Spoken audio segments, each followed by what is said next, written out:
ကျမတို့ channel လေးကနေပရလောကနဲ့စိတ်ဝင်စားပေးအောင်ဂမ်ဘီယာဖြစ်ရဲ့စံကျဇလံကောင်းလေးတွေကိုတင်ဆက်ပေးနေပါတယ်။ဒီနေ့မှာတင်ဆက်ပေးမှာကတော့စာရေးသူမင်းဝိစာဓညမြေရေးသားထားတဲ့တိုက်ဆက်လူလေးနဲ့ဂရီစကားဆိုတဲ့ဇလံလေးရဲ့အစအဆုံးကိုတင်ဆက်ပေးသွားမှာပဲဖြစ်ပါတယ်။ပရိသတ်များရှင်ဇလံလေးမစတင်မီကျမတို့ရဲ့ channel ကို like and subscribe လေးနှိပ်သွားပြီးဖို့နဲ့ဇလံသစ်များစွာကိုမလွတ်တမ်းနာဆင်နိုင်ဖို့ဘေးနားက notification ခေါင်းလောင်းလေးကိုလည်းနှိပ်သွားပေးဖို့မမေ့ပါနဲ့ရှင်။ဒါဆိုရင်ဇလံလေးကိုခုပဲစတင်လိုက်ပါပြီ။ဆောင်းရာသီရဲ့မနက်စောစောနှင်းတဖွေးဖွေးကြားမှာလူအများဟိုဟိုတီတီပြေးလွှားနေကြတယ်။အဲ့ဒီလူထုကြားထဲမှာအသက်အားဖြင့်30ကျော်ဝန်းကျင်အမျိုးသမီးတစ်ယောက်ကရေကြီးမှလူလိမ့်ကငိုကြွေးနေရှာတယ်။အဲ့ဒီအမျိုးသမီးပေးမှာယောက်ျားတစ်ယောက်လည်းငုံမဲမဲနဲ့မျက်လုံးမှာမျက်ရည်ဥတွေတွဲလောင်းခုန်နေပါတယ်။လူအများကလည်းစူညံပလောရိုက်ကဟိုရှာတိရှာရှာနေကြတယ်။အကြောင်းမှာတော့တောင်ချီရွာတရွာဖြစ်တဲ့ဒီပါကျေးရွာမှာဦးအောင်ခင်နဲ့ဒေါ်လဲလဲတို့ရဲ့တားမောင်မင်းခန့်ကိုရှင်ပြုမင်္ဂလာလူတော်ပွဲစင်ရင်ကျင်းပနေစဉ်မှာမနက်စောစောမင်္ဂလာမြောက်မဲ့အချိန်မှာရှင်လောင်းပျောက်သွားတာကြောင့်ပဲဖြစ်တယ်။အဲ့ဒီအချိန်မှာမင်းခန့်ရဲ့အသက်က73နှစ်ဖြစ်တယ်။တရွာလုံးကရှာကြပြီးမြဲဘလို့မှရှာမတွေ့ပါဘူး။ဒါကြောင့်မလို့ပွဲပြက်လေးတဲ့ဒေါ်လဲလဲခမယူမတက်ဖြေရကရေကြီးမှလူလိမ့်ပြီးရင်ဘက်စီတီငိုကြွေးနေရှာတယ်။တော်သမီးမင်းခန့်ကိုတွေးလိုက်တယ်။ရုတ်တရက်လူအုပ်ထဲမှာထွက်လာတဲ့အတန်ကြောင့်အားလုံးကအတန်ပိုင်ရှင်ကိုကြည့်လိုက်ကြတော့မင်းခန့်တို့အရွယ်ကောင်မလေးတစ်ယောက်ဖြစ်နေတယ်။ဒေါ်လဲလဲအဲ့ဒီကောင်မလေးစီကိုအပြေးသွားကသမီးငွေနေမုံတော်သားမင်းခန့်ကိုဘယ်နားမှာတွေးခဲ့တာလဲသမီးဒေါ်လဲပါးပြေနှစ်ဖက်မှာစီးကြနေတဲ့မျက်ရည်တွေကိုချစ်ချင်းတုပ်ပစ်လိုက်တယ်။ငွေနေမုံမှာဘာမှပြန်မပြောပဲလူအုပ်ကြီးနဲ့ဒေါ်လဲကိုသာကြည့်နေတယ်။လဲစိတ်ထိန်အောင်လေကလေးကြောက်နေအောင်မေဒီပါရွာရဲ့ရွာတကြီးမှဝင်တာရတယ်။ဒါပေမဲ့လေတားစောကြောင့်ဒေါ်လဲတယောက်ကလေးမလေးရဲ့ပကုံးနှစ်ဖက်ကိုကင်ပြီးတော့အော်မီးနေပြန်နေ။ဟေးပြောလေငါသားကိုဗမာတွေးခဲ့တာလေလို့ငါမင်းနေတယ်လေဒေါ်လဲရဲ့အတန်ကကျဲစွာထွက်လာတော့ကလေးမလေးကငုံမဲမဲဖြစ်လာတယ်လဲစိတ်ထိန်အောင်နေဟာအောင်ခင်မင်းလဲကိုထိန်ပေးထားကလေးမောင်ကမေးကြည့်ပါဦးမယ်ဦးအောင်ခင်လေဇနီးဖြစ်သူရဲ့လက်နှစ်ဖက်ကိုကန်ယူကစိတ်အေးထားရင်ပြောနေတယ်သမီးလေးငွေနေမုံဘဘကိုပြောပြနော်မင်းခန့်ဘဲကိုသွားရလေသမီးကလေးမကလူအုပ်နဲ့ဒေါ်လဲကိုကြည့်ပြီးမင်းခန့်တောဘက်ကိုသွားတယ်ဘဘသမီးကဘဲကိုသွားရလဲမိတော့မင်းခန့်ကအမေခေါ်နေရလို့ပြောတယ်သူနဲ့အတူဘသူတွေပါသွားလဲသမီးဘသူမှမပါဘူးမင်းခန့်တယောက်တည်းအဲ့ဒီအချိန်ကလေးမလေးရဲ့ဖခင်ရောက်လာတယ်သမီးဘယ်ဒီသွားနေရလဲအဲ့ဒီလိုပြောကလေးမလေးကိုခေါ်သွားမယ်ပြုတော့တကြီးကရှင်းပြရသေးတယ်ကဲမင်းခန့်ဘဲကိုထွက်သွားတယ်လေမြင်လိုက်တဲ့သူကဒီကလေးမလေးတယောက်ပဲရှိတာဆိုတော့ကျုပ်တို့တိတ်နှောက်မကြမီမင်းခန့်ကိုရှာရလိမ့်မယ်ဒီအတွက်စီစဉ်စရာရှိတာစီစဉ်ကြတကြီးမှာလူတစ်ယောက်နှစ်ယောက်ကိုတာဝန်ကိုစီခွဲပေးလိုက်တယ်တကြီးကျုပ်လဲလိုက်မယ်ကျုပ်လိုက်ခဲ့ပါရစေတကြီးရဲ့ကျုပ်သားလေးကိုစိတ်မချဘူးတကြီးကျုပ်လဲလိုက်မယ်ကျုပ်လိုက်ခဲ့ပါရစေတကြီးရဲ့ကျုပ်သားလေးကိုစိတ်မချဘူးဟေးလဲနင်းလိုက်လို့ပဲဖြစ်မတော့မလိုက်နဲ့နင်းသားကိုငါတို့ရှာတွေ့မှာပါဟစိတ်အေးထားဟုတ်ပြီနော်ဒေါ်လဲကတော်ရဲမင်းခန့်ကိုသွားရှာမယ်သူတို့နဲ့လိုက်ရန်ပြောနေတော့လေတကြီးတယောက်မနေနာချရပြန်နေအောင်ခင်မင်းတော့လိုက်ရမယ်လဲကိုအသေးအချာမျက်ခြေမပြတ်စောင့်ကြည့်ထားဖို့သူ့အမတွေကိုရောတခြားသူတွေကိုပါငါမှားထားနေပြီငါတို့အချိန်မီထွက်မှရမယ်ဦးအောင်ခင်ကျုပ်တို့သားလေးကိုရှာတွေ့မှာပါနော်သွားကနေဒေါ်လဲမှာယောက်ျားဖြစ်သူကိုပြောလိုက်တယ်စိတ်ချပါလဲရေကိုတို့သားလေးကိုမတွေ့မချင်းကိုပြန်မလာဘူးသားလေးနဲ့အတူပြန်လာခဲ့မယ်မင်းဂယူးဆိုင်နော်ကိုအောင်ခင်လေဇနီးဖြစ်သူကိုရောတခြားလူတွေကိုပါဂယူးဆိုင်ရမှကြပြီးတော့တကြီးတို့နဲ့အတူတောစီဦးတီလေးရဲ့ထွက်ခဲ့ကြတော့တယ်ဒီပါရွာကတောင်ချီရင်ရွာဖြစ်ပြီးအဲ့ဒီရွာအနီးမှာမောင်နှမတောင်မက်ဆောက်တောင်လေးထက်တောင်ဟုတ်ပြီး တောင်သုံးလုံးရှိရာလေးထက်တောင်မှာအကြီးဆုံးဖြစ်ပြီးတော့လူသူအယောက်နှဲပါတဲ့တောင်လေးဖြစ်တယ်။အဲ့ဒီဒေသမှာမသေးချင်းရင်လေးထက်တောင်ကိုမသွားနဲ့လို့ပြောစမှတ်တောင်ရှိတယ်။တောထူတတ်တာတားရဲတို့ပွားများတာတောကျန်းတာမမြင်အပ်တဲ့သရဝါတွေရဲ့ကျက်စားရဖြစ်တာအဲ့ဒီလိုအကြောင်းတွေကြောင့်လူကြီးတွေကလေးထက်တောင်ကိုမသွားကြဖို့အထူးတလေတားမြစ်လေးရှိကြတယ်။တကြီးတို့ကလည်းအဖွဲသုံးဖွဲခွဲပြီးတော့တောတလေတောထုံးစံအတိုင်းလက်ကွင်းဝါလက်ခုံပတ်နေတို့ကိုတိခတ်ပြီးတော့ရှာကြပါတော့တယ်။မောင်မင်းခံပျောက်သွားပြီးပထမတရက်မှာဘာမှမထူကြပါဘူး။ရွာသားတွေကလည်းနေမနာညမနာရှာကြပေးမယ်အချင်းနီးတာပါ။ဒုတိယနေ့တတိယနေ့လည်းဘာမှမထူကြလာပါဘူး။တစ်ဖက်မှာလည်းဒေါ်လေးလေးတယောက်သားဖြစ်သူပြန်လာမှအစားစားမယ်လို့ဆိုပြီးတော့မြေကြီးပေါ်မှာပဲအိမ်နေရှာတယ်။လဲလဲရဲ့ထမင်းနေနေဖြစ်ဖြစ်စားလိုက်ပါလားညီမလေးရဲ့ဒေါ်လေးလေးရဲ့အမကြီးဖြစ်သူမှာချုံးမော်ကပြောပေမဲ့ဒေါ်လေးလေးကလုံးဝမစားလို့ပါဘူး။ညီမလေးအဲ့လိုမလုံးနဲ့လေနင်ကျမ်းမာတန်ဆန်းနေမှာဖြစ်မှာပေါ့။အောင်ခင်နဲ့နင်သားတို့ပြန်လာတဲ့အချိန်နေမေကောင်းဖြစ်နေရင်သူတို့ဘလို့နေမလဲ။နည်းနည်းပပဖြစ်ဖြစ်စားလိုက်ပါလားညီမလေးရဲ့။မစားဘူးကျုပ်သားပြန်လာမှစားမယ်ကျုပ်သားလေးပြန်လာမှကျုပ်ထမင်းစားမယ်ဘလို့ပင်ချော့ချော့ပြောဆိုမရ၍လက်လျှော့ထားကြရတယ်ဒေါ်လေးလေးရဲ့အဖြစ်ကိုကြည့်ပြီးအကုန်လုံးကလည်းဝမ်းနဲ့ပလက်နဲ့၄ရက်မြောက်နေ၅ရက်မြောက်နေ၆ရက်မြောက်နေမှလည်းဘာမှထူးခြားမလာပါဘူး9ရက်မြောက်နေမနေ့အစောကြီးမှတော့ရှာဖွေသူအလုံးလေးထက်တောင်တောင်ချီရင်မှစုမိသွားတယ်ကဲကျုပ်တို့ရှာတာလေမောင်နှမတောင်ရောမဆောက်တောင်မှာနတ်နေပြီခုဒီလေးထက်တောင်ပဲကြံတော့တယ်ဒီတောင်ရဲ့ပုံမြင်တွေဇလန်းတွေကိုလည်းကြားဘူးကြမယ်ထင်တယ်ဒါကြောင့်ဘာမှမလုံးမိကြစိမ့်နဲ့သတိဝိရနဲ့နေကြညနေဆောင်တာနဲ့ကျုပ်တို့အားလုံးပြန်ဆင်းကြမယ်တောင်ပေါ်မတက်မီတကြီးမှအထူးဂယူးဆိုင်ကြဖို့အတိအကျမှကြားလိုက်တယ်ပြီးမှတောင်ပေါ်စတက်ကြပါတော့တယ်အဲ့ဒီလိုနဲ့မနက်ပိုင်းကုံလုံးလိုနေ့လယ်ပိုင်းအရောက်မှာတကြီးဟိုမှာဇေဒီပြက်ကြီးအဲ့ဒီလိုလူတစ်ယောက်ကအော်ပြောတော့အကုန်လုံးစုလာကအဲ့ဒီလိုညွန်ပြရာကိုကြည့်လိုက်တော့တကယ်ပဲဇေဒီပြက်ကြီးတစ်ခုကိုတွေ့ရတယ်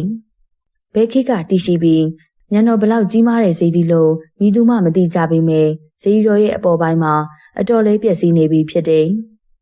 အထူးခြားဆုံးအရာကတော့လူတစ်ယောက်ယောက်နေထိုင်တဲ့ကဲ့သို့ဇေဒီတော်ရဲ့အနီးပတ်ဝန်းကျင်မှာဘာအမိုက်ဘာအမျက်မှမရှိပဲတမန်တလင်းလိုပဲမြေကြီးမှာပြောင်ချောနေတယ်ပပက်လေတစ်ပင်ကြီးတစ်ပင်ငယ်တို့ပေါက်ရောက်နေကြပေမဲ့ဇေဒီရီပင်မှာတရွက်ကလေးတရွက်တောင်မရှိတာကပို့ပြီးတော့အော်စရာပါပဲဟာဒါဆိုကျုပ်တို့အဖိုးဖွားတွေပြောနေကြတဲ့လေးတက်တောင်ကရွှေအောင်တောက်နေတဲ့ဇေဒီတော်ကြီးဆိုတာဒါကိုပြောတာထင်နေတကြီးကအဲ့ဒီလိုပြောဆိုနဲ့ထိုင်ငါရှိခိုးတော့တခြားသူတွေကလည်းလိုက်ပြီးရှိခိုးကြတယ်မွေးလိုက်တာရှိခိုးအပြီးမှာရုတ်တရက်လွန်စွာမှမွေးကြိုင်နေရင်းနဲ့တကူကလူအလုံးရဲ့နှာခေါင်းကိုဆူရှာစွာဝင်ရောက်လာခဲ့တယ်ဟာဟုတ်တယ်ဟာမွေးတယ်ဘယ်ကလာလဲမသိဘူးဧကနာဒီအနီးနားမှာလူတွေနေရများလားတယောက်ကမိမိထင်ရာကိုအော်ပြောတယ်မေစောစင်ဆာလေးပြောအောင်ဒီလောက်လူသူအယောက်နေပါတဲ့နေရာမှာဘသူကလာနေမှာတော့တကြီးကျုပ်စိတ်တွေတမျိုးပဲဗျာကျုပ်သားလေးအနားမှာရှိနေတယ်လို့ခံစားရတယ်ဗျဦးအောင်ခင်ရုတ်တရက်ပြောလိုက်တဲ့စကားကြောင့်အကုန်လုံးအံ့ဩကဇေဒီပြက်ကြီးရဲ့အနီးတစ်ခွင်မှာလူခဲပြီးရှာဖွေကြပြန်တယ်ဟိတ်ကောင်လေးတိတ်ပြီးဝေးကိုမသွားကြနဲ့နော်အနီးနားမှာပဲရှာကြနေ့လယ်ပိုင်းအချိန်သာတဖြည်းဖြည်းကုန်ဆုံးလာတယ်မင်းခန့်ကိုကရှာမတွေ့ပါဘူးဒါပေမဲ့လည်းဝီယက်နမ်ကရှိနေစေဖြစ်တယ်ငါတို့အချိန်မီတောင်ပေါ်ကပြန်ဆင်းနိုင်မှာဖြစ်မယ်။နေဝင်သွားရင်မကောင်းဘူး။ကဲပြန်ဆင်းဖို့လုပ်ကြဟဲ့။တကြီးခမဘလို့ပြောလိုက်တာလဲဗျာ။ကျုပ်သားကိုရှာမတွေ့သေးဘူးလေဗျာ။တကြီးရဲ့စကားကြောင့်ဦးအောင်ခေဝမ်းနဲ့ပက်လက်ဖြစ်သွားရတယ်။အောင်ခေငါပြောတာကိုတမျိုးမထင်ပါနဲ့။ဒီတော့ဒီတောင်အကြောင်းမင်းလေကြားဘူးနေတာပဲ။နေဝင်သွားရင်အန္တရာယ်ရှိနိုင်တယ်ကွာအောင်ခေရ။သွားမယ်ဆိုလေခမတို့ပဲသွားကြဗျာ။ကျုပ်တော့မသွားဘူး။ကျုပ်သားလေးကိုတွေ့အောင်ရှာမယ်။ကျုပ်စိတ်ထဲကသိနေတယ်။သားလေးကဒီအနီးအနားမှာပဲရှိမှာ။အောင်ခင်မင်းဒီလိုမလုပ်နဲ့လေကွာ။တော်ရုံမိုးစိုးကြီးတွေတောင်ဒီတော့ဒီတောင်ကြီးတယ်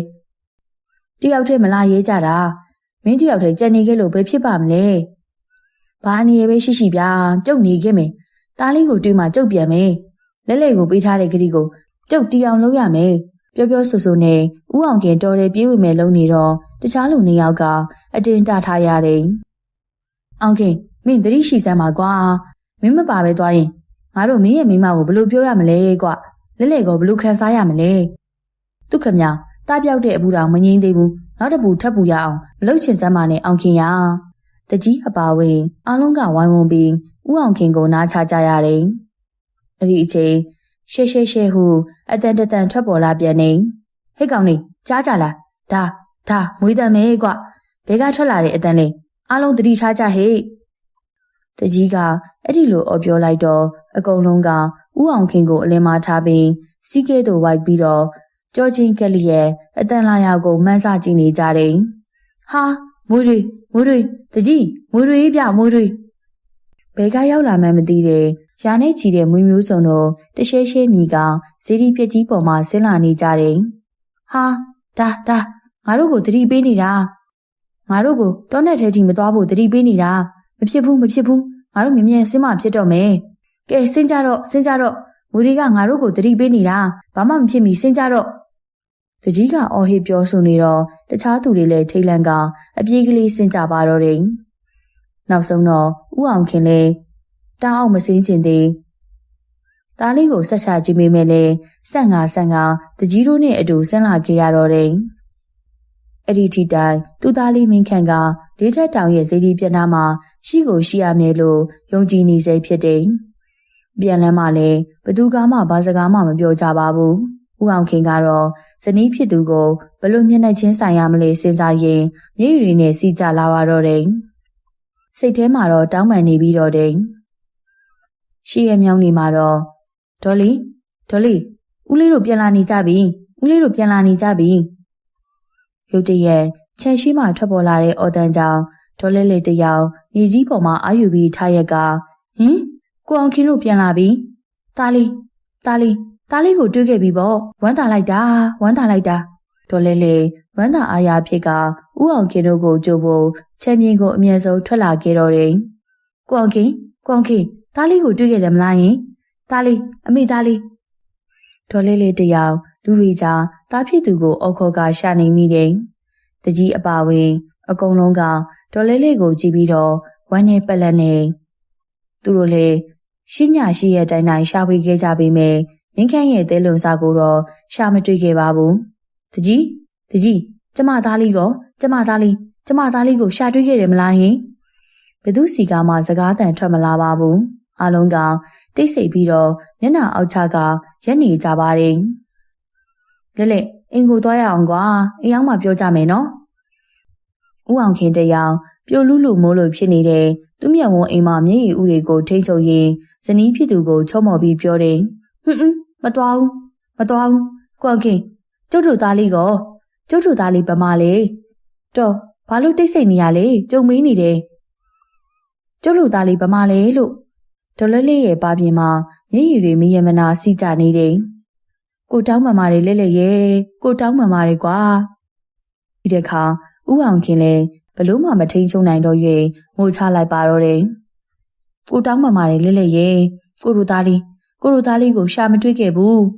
ကိုခွတ်လို့ပါကွာမဟုတ်ဘူးကျုပ်တို့သားလေးကိုရှာတွေ့မှာကျုပ်တို့သားလေးဘာမှဖြစ်မှာမဟုတ်ဘူးလက်စိတ်ထိမှာအောင်သားလေးအမေသားလေးဒေါ်လက်သတိလစ်သွားပါတော့တယ်ဟေးလက်သတိမေ့သွားပြီအင်ကိုတေကြဟေ့တကြီးရဲ့အမိန်အတိုင်းဒေါ်လက်ကိုအင်ကိုတေခဲ့ကြပြီးရက်လီခတ်ပေးကြတယ်ခဏကြာတော့အခါဒေါ်လက်သတိရလာပြီးမြဲသူမရဲ့သားကိုရှာမတွေ့ခဲ့ဘူးဟူတဲ့အသည့်စိတ်ကသူမကိုဝမ်းနေစေပြီးတော့မျက်လုံးကိုတင်းကျပ်စွာမိတ်ထားလိုက်တော့တယ်ကိုရဲ့မြောက်နေအာယုံတက်ခန့်ဤအချိန်လွန်မွေးကြိုင်တဲ့ရင်နှံတစ်ခုဒေါ်လေးရဲ့နှာခေါင်းထဲကိုစုနစ်စွာဝင်ရောက်လာတယ်။အဲ့ဒီအခိုက်မှာအမေအဲ့ဒီလိုခေါ်တန်းကိုဒေါ်လေးကြားလိုက်ရတယ်။ဟင်တာလေးဒေါ်လေးရဲ့အတန်ကြောင့်အိပ်ပျော်နေကြသူအကုန်လုံးလှန့်နိုးလာခဲ့ကြတယ်။လေးဘာဖြစ်လို့လဲဦးအောင်ခင်ကစိုးရိမ်စွာဖြင့်မေးလေတယ်။ကိုအောင်ခင်ကျုပ်သားလေးရဲ့ခေါ်တန်းကိုကြားလိုက်တယ်။ဟင် ဦးအောင်ခင်အော်သွားတယ်ဟာမွေးလိုက်တာငါဒီအနံ့ကိုတနေ့ရမှာဟာဒီအနံ့ကလေးထက်တောင်မှတော့ကရတဲ့အနံ့ပဲဦးအောင်ခင်အော်စွာပြောတယ်အမေဒီတစ်ခါဦးအောင်ခင်ရောတခြားသူတွေပါကြားလိုက်ရတယ်လက်ဟုတ်တယ်အဲ့ဒါကိုရိုသားလေးရဲ့အတန်ပဲကိုအောင်ခင်ဒီမှာမင်းခန့်ဖျားခန့်မှာအိတ်နေကြတဲ့လူတွေကအဲ့ဒီလိုအော်ပြောတော့ဦးအောင်ခင်ဒေါ်လေးလေးနဲ့တခြားသူတို့အပြေးကလေးသွားကြည့်ကြပါတယ်ဖျားရှိမှာတင်မလီခွေကမိမိကြီးထိုင်နေတဲ့မင်းခန့်ကိုထူးဆန်းအော်စွာတွေ့လိုက်ကြရတော့တယ်မင်းခန့်ကိုရှာတွေ့ပြီဟူတဲ့သတင်းကချက်ချင်းပြန့်နှံ့သွားခဲ့ပြီးမနဲ့လင်းယုံရှိသေးတဲ့ဒီပါတူရလုံးဒီပါကလူတွေမင်းခန့်ရဲ့အိမ်ရှိမှာစုဝေးနေကြတယ်မင်းခန့်ဘာပြောမလဲသိကျင်နေကြတယ်မင်းခန့်ကလူအုပ်ကြီးကိုကြည့်ပြီးတော့တားကိုအမေပဲလေးထက်တောင်ကိုခေါ်သွားခဲ့တာလေအဲ့ဒီလိုပြောတော့ရွာသူရွာသားတွေအကုန်လုံးအံ့ဩသွားခဲ့ကြတယ်မင်းခန့်ကဆက်ပြီးပြောတော့အမေသားကိုလာခေါ်တယ်အမေကြီးရတာဇမင်းသမီးလိုပဲအဝတ်တွေတောက်ပြောင်နဲ့ဟင်အမေလားဒေါ်လေးလေးကမေးတယ်အင်းလေမေပဲသားကိုလာခေါ်တာပြီးတော့လေးထက်တောင်ကိုသွားကြမယ်တဲ့လမ်းမှာငွေနှင်းမုံကိုတွေ့တော့အမေပဲတာလေးထက်တောင်ကိုအမေတို့မရောက်မချင်းဘသူနဲ့မှစကားမပြောနဲ့လို့ပြောတာလေဟိုရောက်တော့တားနဲ့အရန်တူတဲ့လူတစ်ယောက်အိတ်နေတာအမေရဲ့ပြီးတော့တားရဲ့အရင်ဘွားကအကိုတွေအမတွေညီလေးညီမလေးတွေလည်းအများကြီးပဲအဖေတောင်လေးထက်တောင်ကိုရောက်လာသေးတယ်တားခေါ်တာကိုအဖေကပြတ်မဖြေဘူးအဲ့ဒီအခါမှာဦးအောင်ခင်တယောက်လေးထက်တောင်ပေါ်ရှိနေတော့တားဖြစ်သူအနီးနားမှာရှိနေသလိုခန်းစားခဲ့ရတာကိုသတိထားမိတယ်မင်းခန့်ကဖခင်ဖြစ်သူကိုကြည့်လိုက်တယ်ပြီးမှအဖေတို့တားအောင်ဆင်းသွားကြတော့တားကအဖေတို့နဲ့အတူလိုက်ဆင်းပေမဲ့အဲ့ဒီကအမေကတားကိုဆင်းခွင့်မပြုဘူးဒါနဲ့တားအတင်းဆင်းမယ်လို့တော့တားအိပ်ပျော်သွားတော့တာပဲနိုးလာတော့မှအင်ကိုပြေရောက်နေတာအမေရဲ့ရွာသူရွာသားတွေလည်းမင်းခန့်ဟာတိုက်ခတ်လာတဲ့ကလေးဖြစ်ကြောင်းတတိကျယုံကြည်လိုက်ကြပါတော့တယ်အဲ့ဒီနောက်ဦးအောင်ခင်ဒေါ်လဲလဲတို့လည်းတားဖြစ်သူအနေနဲ့မကြောက်ရောက်စေဖို့အတွက်နောက်ထပ်ရှိမပြုရဲကြတော့ပါဘူးအဲ့ဒီလိုနဲ့ကာလတွေရှေ့ပြောင်းပြီးနေ့တွေရက်တွေလတွေကုန်ဆုံးလာတော့မင်းခန့်လည်းအရွယ်ရောက်လာခဲ့တယ်2012အရေးခင်းကာလမှာဒီပါရွာသားအများစုကအရေးခင်းမှာရှောင်ရှားဖို့အလုံးကကျွန်တော်တို့မြို့ကိုရောက်ရှိလာခဲ့ကြတယ်ဆွေမျိုးမိတ္တဟာရှိသူတွေကမိမိတို့ဆွေမျိုးအိမ်မှာပဲတဲခိုကြပေမဲ့မင်းခန့်တို့မိသားစုနဲ့တခြားမိသားစုအချို့တို့မှာတော့မြို့ပေါ်မှာဆွေမျိုးမရှိတော့ဘုန်းကြီးကျောင်းမှာပဲတဲခိုကြရတယ်ရက်ွက်ကျောင်းဆရာတော်ဖျားကမိမတွေကိုတီလာရှင်မှာကျောင်းသင်ခန်းမှာနေစေပြီးတော့ယောက်ျားတွေကိုဘုန်းကြီးကျောင်းဝင်းထဲမှာပဲနေစေတယ်အရေးခင်းကာလမို့ကျွန်တော်တို့လည်းကျောင်းမှာပဲနေကြပြီးညဆိုရင်နှစ်ယောက်တွဲအလဲကျကင်းဆောင်ရတယ်ဆရာတော်ဖျားရဲ့ကျောင်းဝင်းထဲခြေတံမြင့်ကင်းတဲလေးတစ်ခုရှိတယ်ဟောင်းတော့အတော်လေးအဟောင်းနေပါပြီကြည်ရတာရှေးရခင်ကအသုံးပြုခဲ့တဲ့ကင်းတဲလိုပါပဲအရေးခင်းမဖြစ်မီကတော့ကျောင်းသားတွေကပ်ပြားတွေနေ့လယ်ဆိုရင်ကင်းတဲပေါ်မှာအနားယူလေးရှိကြပြီးအရေးခင်းဖြစ်တော့မှပြန်လည်အသုံးပြုကြခြင်းဖြစ်တယ်အရေးကြောင့်ဆိုအတိပေးလို့ရအောင်ကင်းတဲပေါ်မှာကြီးမောင်းလေးတစ်ခုနဲ့ဓာတ်ရှည်နှစ်လက်လေးရှိတယ်တနေ့တော့နေ့လယ်ကင်းမှာညကြရင်ကျွန်တော်နဲ့ကျောင်းသားတယောက်တို့ကင်းလှည့်ကြတာကြောင့်နေ့လယ်ဘက်တရေတမောအိပ်ဖို့ကင်းထဲပေါ်ကိုကျွန်တော်တက်လာခဲ့တယ်။မင်းခန့်ကိုမိမတယောက်နဲ့အတူအိပ်နေတာကိုတွေ့လိုက်ရတယ်။မင်းကလေးမှာကင်းထဲအဝင်ဘက်ကြောလှည့်ထားပြီးမင်းခန့်ဘက်မျက်နှာလဲထားတယ်။မင်းခန့်ကကင်းထဲရဲ့ဘေးတကားဘက်မျက်နှာလဲကကင်းထဲရဲ့အဝင်ဘက်ကြောလှည့်ထားတယ်။ကျွန်တော်လည်းအလင်းအမြန်ပြန်ပြီးစင်းတော့မင်းခန့်နိုးသွားခဲ့တယ်။ကိုထုဘဲလေမင်းခန့်ကကျွန်တော်ကိုလမ်းပြောတယ်ဟစ်ကောင်မင်းခန့်ဘာလို့ဘဲလဲမင်းညာမင်းကွာဖုန်းကြီးเจ้าလေးကိုမင်းရဲ့မိမကိုခေါ်ပြီးကျွန်တော်ဆက်မပြောတော့ပါဘူးအကိုထုဘာတွေပြောနေရလဲကျွန်တော်မှမိမမှမရှိတာပြီးတော့ကျွန်တော်တယောက်တည်းအိတ်နေတာပါဗျဟမ်မင်းခန့်ကြည်စမ်းလိမ့်တက်လိုက်တာဒါဆိုခုနကငါမြင်လိုက်တာကအကိုထုအခုကိုကျွန်တော်လိမ့်ပါမလားမယုံရင်တက်ကြည်စမ်းပါဗျာတကယ်ကိုကျွန်တော်တယောက်တည်းအိတ်နေတာပါဗျာကျွန်တော်လည်းနည်းနည်းစိတ်တုန်နေရနဲ့ဖြစ်ချင်ရဖြစ်ဟုတွေးပြီးတော့အပေါ်ထက်တက်ကြည့်လိုက်တော့တကယ်ပင်ဘယ်သူမှရှိမနေပါဘူးကင်းထဲကမြင်လုံးတော့ခုံချဖို့ကလည်းဘလုံးမှမဖြစ်နိုင်ခုံခဲ့တယ်ပဲထားအောင်အ ਨੇ ဆုံးအတန်တော့ကြားရမှာပေါ့အခုဟာကလုံးဝကိုဘယ်သူမှရှိမနေတာ ကဲခုကျွန်တော်ကိုယုံပြီလားကျွန်တော်ဘာပြောရမှန်းမသိတော့ပါဘူးကိုမျက်လုံးနဲ့တက်အံ့မြင်လိုက်ပါလိရဲ့ခုကဘယ်လိုပျောက်လို့ပျောက်သွားမှန်းမသိမင်းခန့်ဘလို့ဖြစ်ရတာလဲငါလည်းနားမလဲတော့ဘူးကွာကျွန်တော်ကင်းတဲပေါ်မှာခြေတွေလေးချကထိုင်လိုက်ပြီးမင်းခန့်လေးအနားမှာလာထိုင်နေဟုတ်တယ်အကိုတယောက်ပဲအဲ့ဒီလိုမြင်တာမဟုတ်ဘူးတခြားသူတွေလည်းမြင်ကြတာဗျဘာဘလို့ဟုတ်တယ်ဗျအဲ့ဒါကြောင့်လေကျွန်တော်ကအိမ်အောင်တဲ့လူပြိုဖြစ်နေရတာပေါ့ဗျာမင်းခန့်ရဲ့စကားကြောင့်ကျွန်တော်ကောင်းရှုပ်သွားရပြန်နေမင်းစကားကဘာကြီးလဲဘာတော့အိမ်အောင်တဲ့လူပြိုကကျွန်တော်နည်းနည်းပြုံးမိသွားတာတော့အမှန်ပဲဟုတ်တယ်ဗျကျွန်တော်မှအရန်ချစ်ရတဲ့ငွေနှင်းမုံဆိုတဲ့မိန်းကလေးတစ်ယောက်ရှိခဲ့ဘူးတယ်ဒါပေမဲ့ငွေနှင်းမုံနဲ့ကျွန်တော်လက်ထက်တဲ့နေ့မှာပဲကျွန်တော်အိပ်ရပြီးမှမိန်းကလေးတစ်ယောက်အိပ်နေတာကိုငွေနှင်းမုံတွေ့တယ်တဲ့ဒါကြောင့်ခုလက်ထက်ပြီးရနဲ့ခုကွာရှင်းလိုက်ရတာဗျအကိုထူးရဟာဘလို့ကြီးတော့ကျွန်တော်လည်းမသိတော့ပါဘူးဗျာကျွန်တော်အသက်16နှစ်ပြည့်ပြီးကလေးကကျွန်တော်ဘေးနားမှာမိမတစ်ယောက်လာအိပ်နေတယ်ဗျကျွန်တော်မမြင်ရပေမဲ့တခြားလူတွေမြင်နေရတယ်တဲ့ခုနကအကိုထူးမြင်သလိုပေါ့ကြည့်ရတာအရင်ဘွားကမိမပဲထင်နေမင်းကငါနားလေအောင်ပြောလို့မရဘူးလားကွာမင်းစကားတွေကငါ့ကိုခေါင်းချောက်စေတယ်ကွာမင်းခံပြုံးလိုက်တယ်ဒါပေမဲ့အသက်မပါတဲ့အပြုံးဟုတ်တယ်ဗျအမေတို့ပြောတာတော့ကျွန်တော်ကတိုက်ကလာတာတဲ့ကျွန်တော်တို့ရွာနဲ့အတော်ကလေးလမ်းနဲ့လေးထက်တောင်မှရှိတဲ့ဖျားတိုက်ကျွန်တော်ငယ်ငယ်ကရောက်ဖူးပေမဲ့သိမမှတ်မိဘူးဗျအဲ့ဒီအခိုင်မှာထူးမြက်လာစမ်းမအောင်မြင်ဒီမှာမွေဟောက်တကောင်ဖျားပေါ်ဘလို့ရောက်နေမှန်းမသိရောက်နေလို့အဲ့ဒီလိုအော်တန်နဲ့အတူတမောတကောနဲ့ရောက်လာတဲ့သူကမှန်ကြောင်မောင်မိုးအောင်ပဲသူ့အော်တန်ကြောင့်ကျွန်တော်ကင်းတဲပေါ်မှာဆင်းလာတော့မင်းခန့်လဲလိုက်ပြီးဆင်းလာတယ်မှန်ကြောင်ဘာဖြစ်လို့လဲဆိုနာကငါနဲ့ကိုရင်ကြီးတော့မှကျောင်းပေါ်ကစင်းနူတော်တွေကိုတန်ရှင်းလုပ်နေတော့ဘယ်ကရောက်လာမှန်းမသိတဲ့မွေဟောက်တကောင်ထွက်လာလို့ဟာကျွန်တော်တို့လည်းကျောင်းပေါ်အပြေးကလေးတက်သွားကြတော့တယ်တထိန်မှာတော့တမျက်စီးကင်လို့ပေါ့တကယ်ပဲမွေဟောက်တကောင်ပဲပပြင်းထောင်ကတရှုရှုတရှဲရှဲနဲ့ရံမူနေတယ်ဘသူပဲအနားကိုကက်ကက်ပေါက်မဲ့သဘောပါပဲကျွန်တော်လည်းပြေးလာခဲ့ပြီးမြဲတကယ်တမ်းကျဘာလို့လုပ်ရမှန်းမသိပါဘူးဖဲအကိုထုဖဲရုတ်တရက်အဲ့ဒီလိုပြောပြီးအရှိတက်လာသူကမင်းခန့်ကပြောဆူနဲ့မွေရဲ့အနားကိုကတ်သွားတယ်ဟိတ်ကောင်မင်းခန့်တတိထားအောင်မင်းခန့်လက်ကပြတယ်အော်စွာနဲ့မင်းခန့်ကိုမြင်လိုက်တာနဲ့ပပြင်းတထောင်ထောင်နဲ့ရန်လုံနေတဲ့မွေဟောက်ကချက်ချင်းခွေကလေးဖြစ်သွားပြီးလှုပ်ပင်မလှုပ်တော့ပါဘူးမင်းခန့်ကအဲ့ဒီမွေကိုအသာကလေးကင်ယူလိုက်ပြီးကျောင်းရဲ့အနောက်ဘက်ပလောပီနံပင်းတွေရှိတဲ့နေရာမှာချပြီးကတိုးတိုးပြောတာကိုတွေ့လိုက်ရတော့တယ်ကျွန်တော်အပါဝင်အားလုံးပါဇက်အဟောင်းသားဖြစ်ကုန်ကြတယ်မင်းခန့်ကလက်ဆေးပြီးအေးဆေးစွာနဲ့ကျောင်းပေါ်တက်လာခဲ့တယ်မင်းခန့်မင်း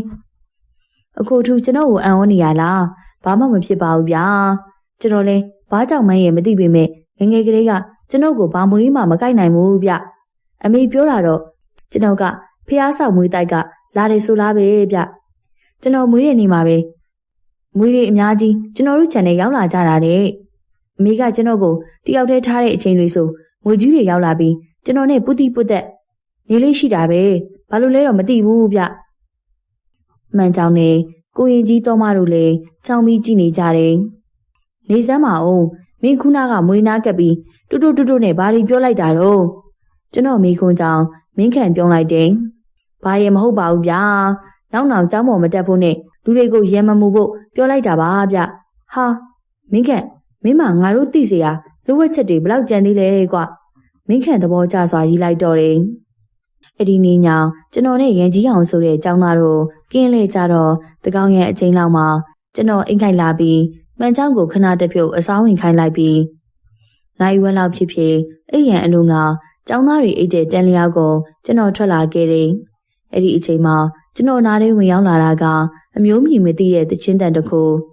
အတန်ကယောက်ျားအတန်ဖြစ်တယ်လို့ညင်သာစွာသိဆုံးနေပေမဲ့တချင်းရဲ့အတိတ်ဘယ်ကိုတလုံးမှနားမလဲပါဘူးဟာဒီအချိန်ကြီးဘဲကောင်ကများတချင်းဆိုနေတာလေဆိုရင်လဲလူလို့ဆိုတာမဟုတ်တလုံးတပါဒါမှနားမလဲခေတ်ကာလမကောင်းတဲ့အထက်ပျော်နိုင်တဲ့သူကရှိသေးဟူးကျွန်တော်လေ တယောက်ထိန်ညညူပြီးတန်လျားကိုတက်မဲ့ဟန်ပြင်းတော့တချင်းဆိုနေသူမှမင်းခန့်ဖြစ်နေပါတော့တယ်ကျွန်တော်လည်းကြောင်ပြီးကြည့်နေတော့မင်းခန့်ရဲ့တချင်းတန်ကနေပြီးကြောက်စရာအတန်ဖြစ်လာကလက်တွေချီတွေလေပေါ်မြင့်တက်လာပြီးဟင်းမလိုက်ဘူးမခေါ်နဲ့ငါမလိုက်ဘူးအဲ့ဒီလိုအော်ပါတော့တယ်သူ့ရဲ့အော်တန်ကြောင့်သူ့ဘေးမှာအိတ်တဲ့ကျောင်းသားဦးရွှေမောင်နိုးသွားပြီးဟဲ့ကောင်မင်းခန့်ဘာဖြစ်တာလဲအဲ့ဒီလိုမေးပြီးလုံနိုးလိုက်တယ်အဲ့ဒီအချိန်မင်းခန့်ရုတ်တရက်ထားလာပြီးဦးရွှေမောင်ကိုလက်သီးဖြင့်ထိုးလိုက်ပါတော့တယ်ဦးရွှေမောင်လည်းကြာသွားပြီးအဲ့ဒီအခါမှာကျွန်တော်လည်းပြေးတက်ကဦးရွှေမောင်ကိုသွားပြီးထူပေးကတခြားသူတွေကိုနိုးလိုက်တယ်ဟဲ့ကောင်နေထားကြမင်းခန့်ဘာဖြစ်တာလဲမသိဘူးဟဲ့ကောင်မင်းခန့်ဟမ်မင်းခန့်မျက်လုံးဖွင့်လာတယ်ထက်ဖြစ်ပြန်ပြီလားကွာကျုပ်တောင်းပန်ပါတယ်ဗျာဦးရွှေမောင်ကျုပ်အနုညွတ်တောင်းပန်ပါရဲ့ဗျာဒီလိုပဲဗျကျုပ်အဲ့လိုဖြစ်တော့တရားရောက်ကလာနှုံးရင်ဒီလိုအမြဲဖြစ်နေကြပဲဗျမင်းခန့်မျက်နှာမကောင်းပါဘူးသူခက်မြောင်ဦးရွှေမောင်ကိုထိုးမိသွားတဲ့အတွက်တော်တော်လေးအားနာနေပုံရတယ်မင်းခန့်မင်းဆိုလိုတာကအရင်ကလေးဒီလိုဖြစ်ဘူးတယ်ပေါ့ဟုတ်လားအဲ့ဒီလိုကျွန်တော်မေးလိုက်တယ်ဟုတ်တယ်အကိုထူးကျွန်တော်အရင်လေးဖြစ်ဘူးတယ်ဗျအဖေကိုယ်တော်ထိုးမိတာဆဲကမကဘူးအထူးသဖြင့်လာပြည့်နေ့လည်းဖြစ်စနေနေ့လည်းဖြစ်တဲ့နေ့တွေမှာပဲဗျအိမ်မောကြပြီဆိုရင်အဝတ်စားတစ်ပြောင်ပြောင်နဲ့နမ်းမြက်တင်ကြီးလို့ခေါ်တဲ့မင်းကလေးတစ်ယောက်ကျွန်တော်အိမ်မက်တည်းရောက်လာတယ်ကျွန်တော်ငငယ်ကရောက်ခဲ့ဘူးတဲ့လေးထက်တောင်ဖျားတိုက်ကပဲအရင်ဘွားကကျွန်တော်မိန်းမလို့တော့ပြောတာပဲအဲမိန်းမရောက်လာရင်အရင်ဘွားကကျွန်တော်တို့ပြောခဲ့ကြတာတွေကိုပြပြီးတချင်းဆိုလေးရှိတယ်ပထမတော့အေးဆေးဆေးပေမဲ့တချင်းဆိုနေရင်အဲမိန်းမကတိုက်ကိုလိုက်ခဲ့ဖို့ခေါ်လေးရှိတယ်အဲ့မှာကျွန်တော်ကညင်းတာနဲ့လေပေါ်ကိုမြောက်တက်လာတော့တာပဲအဲ့ဒီအချိန်တယောက်ကကျွန်တော်ကိုနိုးမိသွားရင်ဘူးလို့ဖြစ်သွားလိမ့်ရှိတာပါပဲသူပြောတာကိုနားထောင်ပြီးဘသူကိုတနာရမှန်းမသိဖြစ်သွားတာတော့အမှန်ပါပဲပထမတော့ဥရှိမောင်လည်းဒေါသထွက်နေပြီမေမင်းခန့်ပြောတာနားထောင်ပြီးတဲ့နောက်မှာတော့သူလည်းဒေါသမထွက်တော့ပါဘူးသူ့ရဲ့မျက်နှာမှာအညိုခွက်ကြီးကတော့နောက်တစ်ခါမင်းခန့်ကူလို့ထအော်ရင်မနှိုးမိစေဖို့တတိပေးနေမှအသေးကြပါပဲကျွန်တော်လည်းအိမ်မလို့လာခဲ့ပြီးမေအိတ်ရှင်စိတ်မရှိတော့ပါဘူးမင်းခန့်စိတ်တော့မစိုးနဲ့ကွာငါမသိလို့တခုလောက်မေးချင်လို့ပါရတယ်အကိုထူမေးလေအကိုဘာမေးကျွန်တော်စိတ်မဆိုးပါဘူးခုလိုကျွန်တော်ကိုနားလည်ပေးတာနဲ့တည်းကျေးဇူးတင်လာပါပြီဗျာအကိုထူသိလားကျွန်တော်ဘွားကဘလောက်ဆိုးလဲဆိုတာကိုရိုးရည်ယူပကားကညီသူငေးလာအောင်ချုံမောလှပစွာဝေးဖွားလာခဲ့ပြီးမြဲရွာမှာဆိုရင်ကျွန်တော်နဲ့အဆက်ဆံလုပ်တဲ့သူတောင်တိတ်မရှိဘူးဗျလူတွေကကျွန်တော်ဆိုဝေးကရှောင်ကြတယ်မင်းခန့်ပြောရင်မျက်ရည်ဝဲလာတယ်အဲ့ဒီအခါမှာကျွန်တော်တတိထားကြည့်မိတော့တယ်မင်းခန့်ကတကယ်ပဲသူ့နာမည်အတိုင်းပဲတကယ်ကိုချောမောလှပသူဖြစ်တယ်သူ့ရဲ့မျက်နှာကအပြစ်ပြောစရာမရှိတဲ့မျက်နှာမျိုးကျွန်တော်ကသူ့ရဲ့ကြောကိုပုတ်လိုက်ပြီးဘာမှမဖြစ်ပါနဲ့ကွာငါတို့ကသူတို့လိုမဟုတ်ဘူးဆိုတာမင်းသိထားစမ်းပါမင်းကိုမဆာနာလို့ပြောတာမဟုတ်ဘူးငါကတော့လူတွေပြောတာကိုတိတ်ကြည့်မဆိုင်တတ်ဘူးကွပြောရရင်ခက်ချင်ချင်ပဲနေတတ်တယ်လူတိုင်းရဲ့အမြင်ကိုဂူးဆိုင်ဖို့ငါအတွက်တော့အချိန်မရှိဘူးကွတချို့လူတွေကထမင်းစားလို့အသက်ရှင်နေရတာမဟုတ်ပဲသူများကိုအပြစ်ပြောလို့သူများအကြောင်းဝေဖန်တင်းတုပ်လို့အသက်ရှင်နေသလားမရတယ်ကွဒါကြောင့်ငါတော့အမြဲခက်တီတီပဲအထူးသဖြင့်ဆွေမျိုးတွေဆိုဝေးဝေးကရှောင်နေတငယ်ကြီးတွေကလွဲရင်ပေါ့ဒါကြောင့်မင်းစိတ်ပူမနေပါနဲ့ပြီးတော့သူများပြောတာတွေကိုတိတ်ပြီးဂူးမဆိုင်နဲ့ကွာကိုပဲပေမှန်းရတယ်ဒါနဲ့ကိုထူးမေးမယ်ဆိုတာကအေးကွဒီလိုကွငါကြားဘူးတာကတိုက်ဆက်တွေတိုက်ကလာတဲ့သူတွေမှာအသက်ဘယ်လောက်နေရမလဲအဲ့ဒီလိုသတ်မှတ်ထားရရှိတယ်လို့တော့ကြားဘူးတာပဲကွအဲ့ဒါလေကျွန်တော်စမမေးတော့ပါဩဒါလားဘာမှမဖြစ်ပါဘူးဗျအမေပြောတာတော့29နှစ်နေရမယ်ဆိုလားပဲဗျမင်းခန့်ကဘာမှမဖြစ်သလိုပဲခုမင်းတက်ကဘယ်လောက်တော့ရှိလားဆို21ပြည့်ပြီဗျဩအဲ့ဒီလိုနဲ့ကျွန်တော်တို့ဟိုအကြောင်းဒီအကြောင်းတွေပြောရင်အဲ့ဒီညကိုကုံလုံးစိတ်ခဲ့ကြတော့တယ်2012အထီးရုံကြီးငင်းပြီးတော့မင်းခန့်တို့လည်းမိမိတို့နေရပြန်သွားကြလေတယ်အဲ့ဒီ2012အရေးအခင်းကဆုံးရှုံးမှုအတော်လေးများစေခဲ့တယ်လူသေးလူပြောက်လည်းများခဲ့တယ်အရေးခင်းကာလအတွင်းမှာရရဆက်ဆက်အသက်ခံလိုက်ရတော့မကျွတ်မလွတ်ဖြစ်နေကြတဲ့သူတွေကဝင်ပူးမှုများကြောင့်ကျွန်တော်ဆရာလင်းညိုအပါအဝင်ဆရာတော်တော်များများမအားမလည်ဖြစ်ကြရတယ် ဆရာလေးညိုသွားတိုင်းကျွန်တော်လည်းလိုက်ပါနေကြမို့အလုတ်ကရှုပ်ပြင်းရှုပ်ဖြစ်ရပြန်နေအဲ့ဒီကိစ္စတွေပြီးစီတော့လေမိမိတို့ရဲ့တမေဝမ်းကြောင့်အလုတ်ကရှိသေးပြန်တော့မအားလက်နိုင်ပြန်အဲ့ဒီလိုနဲ့အချိန်ရာသီတွေပြောင်းကာလတွေကြာညောင်းလာပြန်တော့2015ရောက်ခါနီးလေးမှာကန်တရားမြက်လေဆရာကကျွန်တော်တို့ကိုဒီပါရွာမင်းခန့်ရဲ့ရွာကိုရောက်စေခဲ့ပြန်နေအဲ့ဒီရွာကိုရောက်စေခဲ့တဲ့အကြောင်းရင်းကတော့တကယ်တမ်းကဒီပါရွာကိုတမင်ရွယ်ပြီးသွားတာတော့မဟုတ်ပါဘူးဒီပါရွာရဲ့တစ်ဖက်မှာရှိတဲ့လက်ဝဲရွာကိုကျွန်တော်ဆရာလင်းညိုရဲ့ကျွန်တော်ရဲ့ဆရာလင်းညိုရဲ့အကိုဦးမြတ်သားရဲ့တို့၃ယောက်ပရကိစ္စတစ်ခုနဲ့တွားရကနေဒီပါရွာကိုဖျက်ရတော့မင်းခန့်ရဲ့အဖေနဲ့ဆုံမိပြီးရောက်ရှိခဲ့ရခြင်းပဲဖြစ်တယ်ပထမတော့ကျွန်တော်တို့လည်းတရက်လောက်နေပြီးရင်တွားမလို့ပါပဲဒါပေမဲ့မင်းခန့်ရဲ့အဖေဦးအောင်ခင်ပြောပုံအရအခုတလောဒီပါရွာကိုမဲစောနဲ့အတူထူးဆန်းတဲ့လူ3-4ယောက်ရောက်လာပြီးကြတဲ့ကမင်းခန့်တယောက်ထူးဆန်းတာတွေဖြစ်ပျက်လာတာကြောင့်ရဲ့ဘဲကမှမသိတဲ့မူတွေကညဆိုမင်းခန့်တို့အိမ်ကိုရောက်လာတတ်ကြပြီးဗီဒီယိုနေတတ်တာကြောင့်ရဲ့စသဖြင့်ကြားသိလိုက်ရတော့ကျွန်တော်တို့ဆက်နေဖို့အကြောင်းဖန်လာခဲ့ခြင်းဖြစ်တယ်ကျွန်တော်နဲ့ဆရာလေးညိုတို့ကနေခဲ့ပြီးမြဲဦးမြတ်တာကတော့မနေခဲ့ပါဘူးရေးကြီးတဲ့ကိစ္စတွေရှိသေးတယ်လို့ဆိုပြီးတော့လက်ဝဲရွာဘက်ကိုထွက်သွားခဲ့တယ်ကျွန်တော်တို့ကိုမြင်တော့မင်းခန့်အတိုင်းမသိဝမ်းသာနေပေမဲ့သူကြည့်ရတာအရင်လိုပြည့်ပြည့်ဖြူဖြူမဟုတ်ပဲကျုံလီပိန်ချကရုပ်လေးအတော်ကလေးကြာနေခဲ့တယ်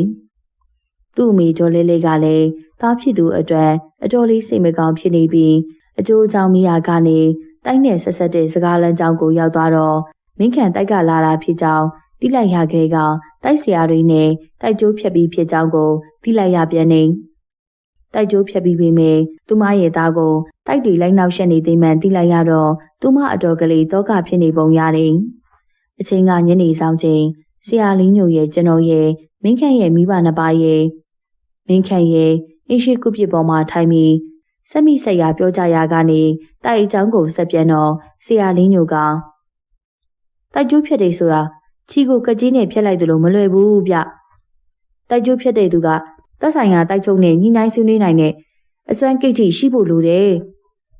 ကျုပ်တို့နေပင်မှာတော့တိုက်ကလာတဲ့သူတွေနဲ့ပတ်သက်ပြီးတိုက်ဆက်ဘဝဆက်ပဋ္ဌာန်းဆက်ဆိုပြီး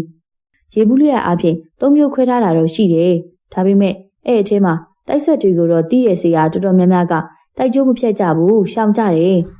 နောက်ထပ်လဲငကားတိုက်ဟိုတိုက်ဒီတိုက်နဲ့အမျိုးမျိုးရှိကြတာပေါ့ဗျာတစ်မျိုးနဲ့တစ်မျိုးတော့မတူကြဘူးပေါ့လေလူတော်တယောက်နဲ့တယောက်မတူကွဲပြားသေးတာပဲတိုက်တွေကွဲပြားတာတိတ်အစမ်းတကြဲတော့မဟုတ်ပါဘူးလေတိုက်ဆက်ဆိုတာကတိုက်ကနေချက်ချင်းလူဖြစ်လာတာမျိုးပေါ့တိုက်နဲ့အနီးဆက်ဆုံးလူမျိုးပေါ့ဗျာဘွားဆက်ဆိုတာကတိုက်ကနေလာပြီးကောင်းမှုကုသိုလ်များများလုပ်ဖို့တိုက်ကိုမပြန်ရပဲလူဆက်ဖြစ်တာနဲ့ဘွားတစ်ခုမှတိုင်နှန်းရှင်လူဖြစ်တဲ့အချိန်မှာကူညီပေးခဲ့တဲ့လူတနည်းအားဖြင့်တိုက်ကဆက်နွယ်လို့ရတဲ့လူမျိုးတိုက်ဆက်တွေကိုလူပြစ်မှာမွေးပြီးခေါ်ဆောင်ပေးရတဲ့ဟိုတနမတ်မျိုးပေါ့ဗျာပဋ္ဌာန်းဆက်ဆိုတာကတော့မိသားစုတစ်ခုမှာအဖေအမေအမအကိုညီညီမစတဲ့တိုးဆက်ဖူးတဲ့ကောင်းမှုကုသိုလ်ပြုပေးဖို့အလို့ငါပြန်ဆက်သွယ်ရတဲ့လူမျိုးပေါ့ဗျာတိုက်တွေနဲ့ပတ်သက်ရင်တော့ရှုပ်ထွေးပါတယ်တိုက်ကျိုးဖြတ်တာတိုက်ပွဲပေးတာဘာညာပေါ့ဗျာဆရာကျုပ်တို့ကတိတ်နားမလဲပြီမဲ့ကျုပ်သားလေးကအိတ်သုံးမျိုးတွေကဘယ်မျိုးဖြစ်နိုင်မလဲဆရာဦးအောင်ခင်မေးလိုက်တော့ဘယ်မျိုးစားလဲကျုပ်သိပြီမဲ့ခင်ဗျားတို့မသိတာကပိုကောင်းမှာပါဘာပဲဖြစ်ဖြစ်ခုချိန်မှာခင်ဗျားတို့ရဲ့သားလေးဘေးကင်းမှုကပထမဦးစားပေးပဲမဟုတ်လားခင်ဗျားတို့သားအကြောင်းကိုဒီကဆရာထူးမြတ်စီကတဆင့်တော့ကျုပ်သိတဲ့လောက်သိပြီးပါပြီဒါပေမဲ့ပိုသေးကြအောင်မေးရပါအောင်မယ်ဒါမှမင်းခန့်ဘေးကင်းမှုအတွက်ကျုပ်ဘာလုပ်ပေးနိုင်မလဲသိမှာဟုတ်ကဲ့ဆရာသိကျင်တာမေးပါကျုပ်တို့သားလေးဘေးကင်းမှုအတွက်ဆိုကျုပ်ဘာပဲလုပ်ရပါဆရာဦးအောင်ခင်ကသူ့ရဲ့နှဘေးမှာထိုင်နေတဲ့သားဖြစ်သူကိုကြည့်ကပြောတယ်ဟုတ်ပြီ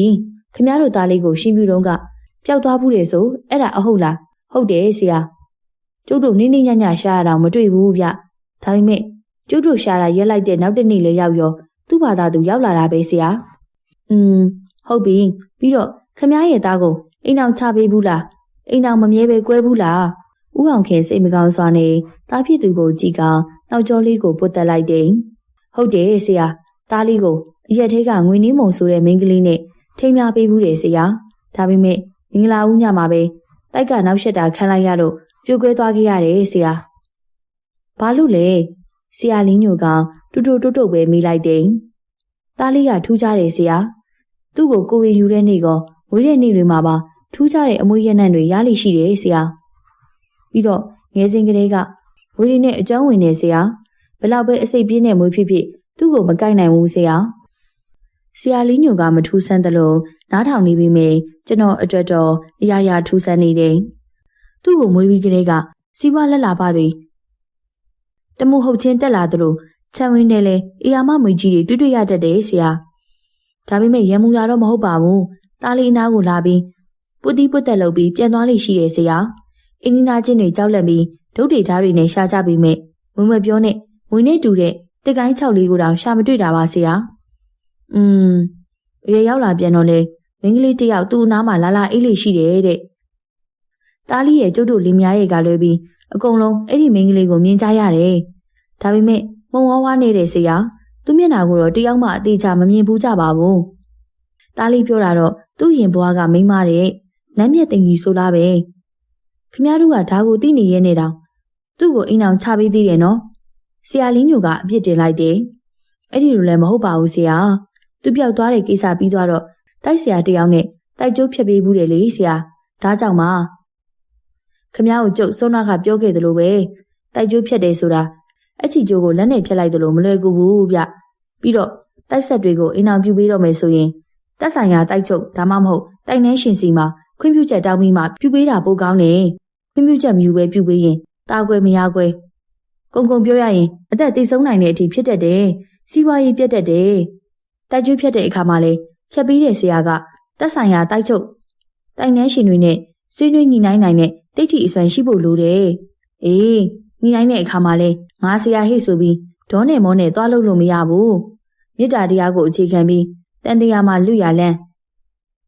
တထမဝိပဿနာကိုကျင့်သုံးခွင့်ပေးပါရန်စိတ်ရှိရှိနဲ့ဖြောင်းပြပေးရတယ်။တကယ်လို့ညှိမရဘူးဆိုရင်တော့မဖြတ်တာအကောင်းဆုံးပါပဲ။မဖြစ်မနေဖြတ်ရမယ်ဆိုရင်တော့တိုက်ကိုဝင်စီးပြီးနောက်ထပ်မနှောက်ရှက်ရအောင်ဂရီတောင်းတစ္ဆာရေးတိုက်ပြီးလွတ်ပေးလိုက်တာကစိတ်ချရဆုံးနီးပါပဲ။အဲ့ဒီအချိန်ရုတ်တရက်မင်းခန့်တယောင်ဘုံကနေလဲကျသွားပါတော့တယ်။သားလေးဘာဖြစ်တာလဲ။ဦးအောင်ခင်တို့လင်းမအောင်ပြပြတလေးနဲ့မင်းခန့်ကိုပွေထူကြပြီးမြမင်းခန့်ကတောင်းတောင်ကြီးဖြစ်နေတယ်။ဆရာလင်းကျုပ်ကမင်းခန့်ရဲ့မျက်ခွန်ကိုလှမ်းကြည့်ပြီးဦးအောင်ခင်ခမရတို့အင်ကဖျားစဉ်ဖျားเจ้าမှာတောက်တော်ကြီးကတ်ထားတာရှိတယ်မလား။သွားယူကြည့်အဲတောက်တော်ကြီးကိုအမြန်သွားယူကြည့်ရတာခမရသားနဲ့ဆက်ဆက်နေတဲ့တိုက်မှာတခုခုဖြစ်နေသလိုပဲ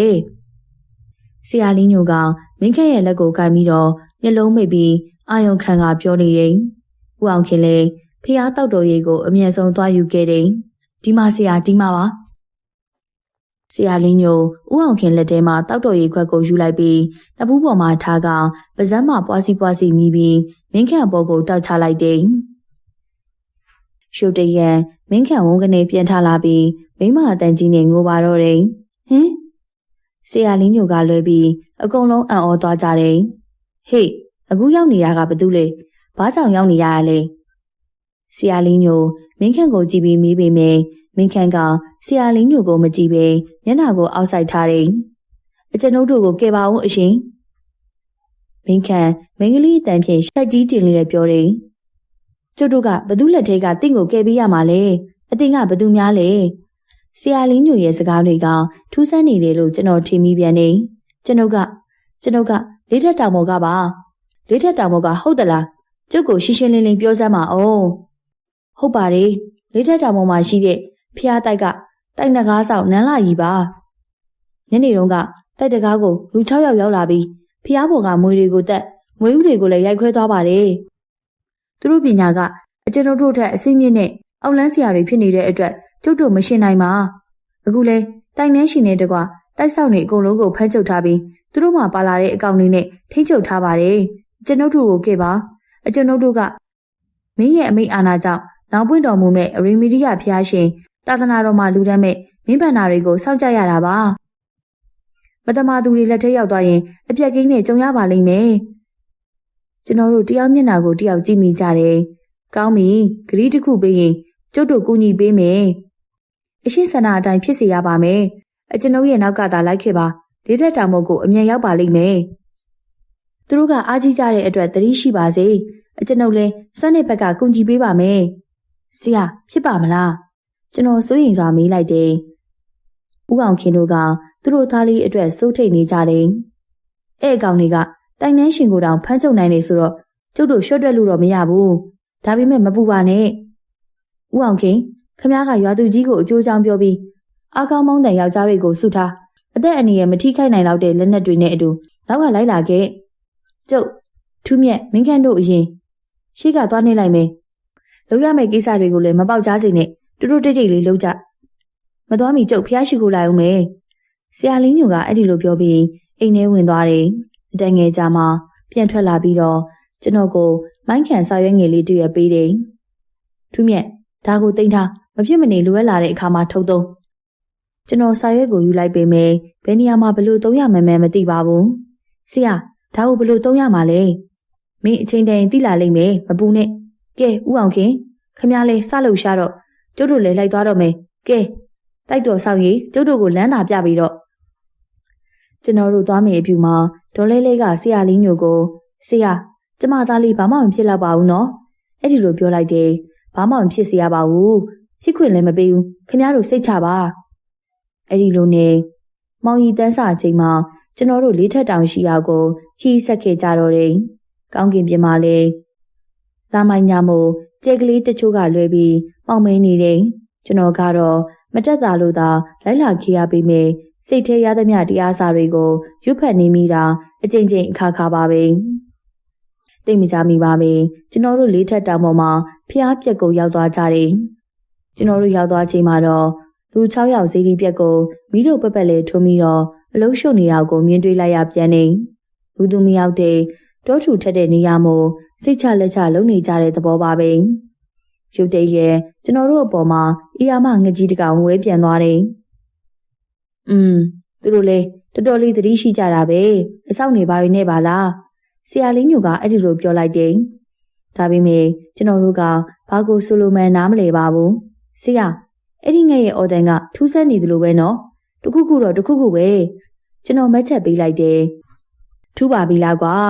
အဲ့ဒါရိုးရိုးငှက်မဟုတ်ဘူးထူးမြတ်ရအဲ့ဒါဟိုးကောင်းနေအစီရင်နဲ့လှုပ်ထားတဲ့အဆောင်ပဲကွသူတို့ရဲ့မကောင်းတဲ့လုပ်ရက်တွေကိုလုပ်နေတော့အနောက်ရှက်တွေမလာရအောင်အဆောင်ထားတဲ့သဘောပေါ့ကွာကြည်ထားကြဆရာလင်းညိုကအဲ့ဒီလိုပြောတော့ငှက်ကြီးကျွန်တော်တို့အပေါ်တက်တဲ့ကိုဝဲပြန်လာတာနဲ့ရေကြီးကိုခြေဖနှောင်းနဲ့တုံးချက်ဆောင်းပြလိုက်တယ်အဲ့ဒီလိုဆိုရင်ပဲငှက်ကြီးပြုတ်ကျလာပါတော့တယ်ကျွန်တော်အနားကိုသွားကကြည့်လိုက်တော့စွမ်းနာကကျွန်တော်တို့မြင်တွေ့လိုက်ရတဲ့ငှက်ကြီးကငှက်မဟုတ်ပဲကျိုးယူနဲ့ဆက်နေတဲ့ဥကောင်းခွန်တစ်ခုဖြစ်နေပါတော့တယ်အောင်မလေးဗျာကျွန်တော်လက်ပြီးအော်မိသွားတယ်တွေ့ရလားထူးမြတ်ရ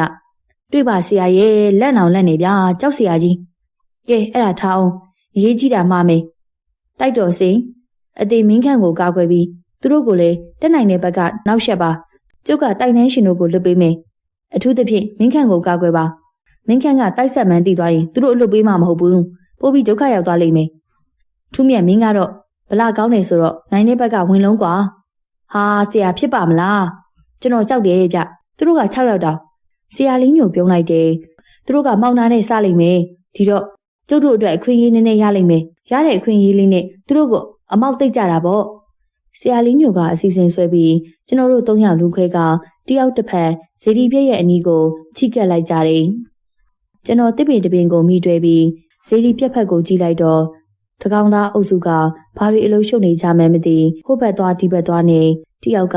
ဇေဒီပက်ပက်ရင်ပြင်းရဲ့ထောင်လေးတောင်မှဘာတွေလုံးနေမှန်းမသိထူးတန်ရိုက်တန်တွေထပ်ပေါ်လာတယ်ဥစနေရတိုင်တွေစိုက်ပြီးပြီဗျနောက်ထပ်ဘာလို့ဖို့လိုသေးတော့လမ်းညွှန်ပါအောင်ကျွန်တော်ကြည့်နေရင်တယောက်ကပြောတယ်အဲ့ဒီအချိန်မှာကျွန်တော်ဆရာလေးညိုနဲ့မင်းခန့်တို့ကိုကြည့်လိုက်တော့ညအမောင်ကြောင်လာမသိဘသူ့ကိုမှမတွေ့ရတော့ပါဘူးအောင်မလီဖျားဆရာလေးညိုတော့ငါ့ကိုတယောက်တည်းထားပြီးဘယ်ကိုသွားတယ်မသိငါတော့ဒုက္ခရောက်တော့မှာပဲ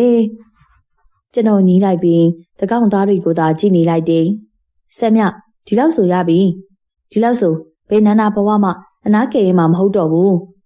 ဒီတိုက်ကအရန်ရှိကြတဲ့တိုက်နော်ရှော့တွက်လို့တော့မဖြစ်ဘူးခုငါတို့သူတို့ကိုချုပ်ထားနိုင်ပြီမဲ့အမားယုံမလုံးမိဖို့တော့လိုတယ်တစ်ချက်မှနဲ့အကုန်ဘဝပြတ်မှာ ဒီတော့တတိကြီးကြီးထားကြဟေ့ခဏနေရင်အလုပ်စကြမယ်ဒီတခါအောင်မြင်ရင်တော့ငါတို့မင်းတို့တက်တက်မပြောနဲ့ဆက်သက်စားတော်ကုန်မှာမဟုတ်တဲ့ရတနာတွေငါတို့လက်ထဲရောက်လာမှာဟာအောင်မတကောင်သားတွေကမလွယ်ပါလားကျွန်တော်တယောက်တည်းပြောပြီးရှေ့ကိုခြေလမ်းအနှဲငယ်လမ်းမိအပြူဟီဟီဆိုပြီးမိမတယောက်ရဲ့ညီးတန်ထွက်ပေါ်လာပြီးကြည်တီဖြီးကနေထသွားကခြေလမ်းလည်းရက်တန်သွားခဲ့တယ်ဟင်ကဲတစ်ဖက်ကတော့စနေပြီဟေ့ဖေဒ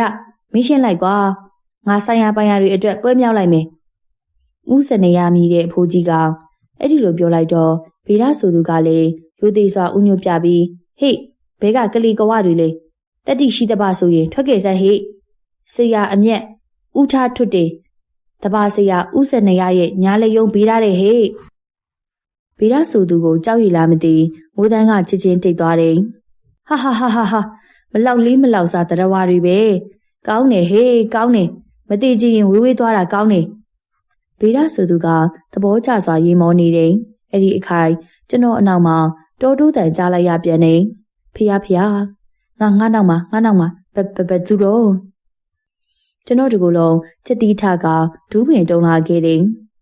ကျွန်တော်ပခုံးပေါ်ကိုကျလာတဲ့လက်တစ်ဖက်အောင်မလေးကျွန်တော်လှမ်းပြီးအော်မိသွားပေမယ့်ချက်ချင်းလက်နဲ့ပါဇက်ကိုပိတ်ထားလိုက်တယ်ကျွန်တော်နောက်မှာအရာကလည်းကျသွားပြီးကျွန်တော်ကြည့်လိုက်တော့မင်းခန့်ဖြစ်နေပါတော့တယ်ဟာဟစ်ကောင်မင်းခန့်ကျွန်တော်မင်းခန့်ကိုပွေထူလိုက်တယ်မင်းခန့်မင်းဘာဖြစ်တာလဲမင်းခန့်သတိမရသေးပါဘူးဟစ်ကောင်မင်းခန့်ကျွန်တော်မင်းခန့်ရဲ့ပါးကိုတစ်ချက်ရိုက်ပြစ်လိုက်တယ်မင်းခန့်သတိရလာတယ်ဟာငါဘယ်ရောက်နေရလဲဟင်အကိုထူးပါလားအကိုထူးကျွန်တော်ဘယ်ရောက်နေရတော့အကိုထူးကျွန်တော်ကိုဘယ်ခေါ်လာရတော့ဟာဟိကောင်တူတူပြောပါဟာမင်းပထူးတွေကြားကုန်မယ်မင်းဘာမှမမှတ်မိဘူးလားဗျာကျွန်တော်ကဘာလို့မမှတ်မိရမှာတော့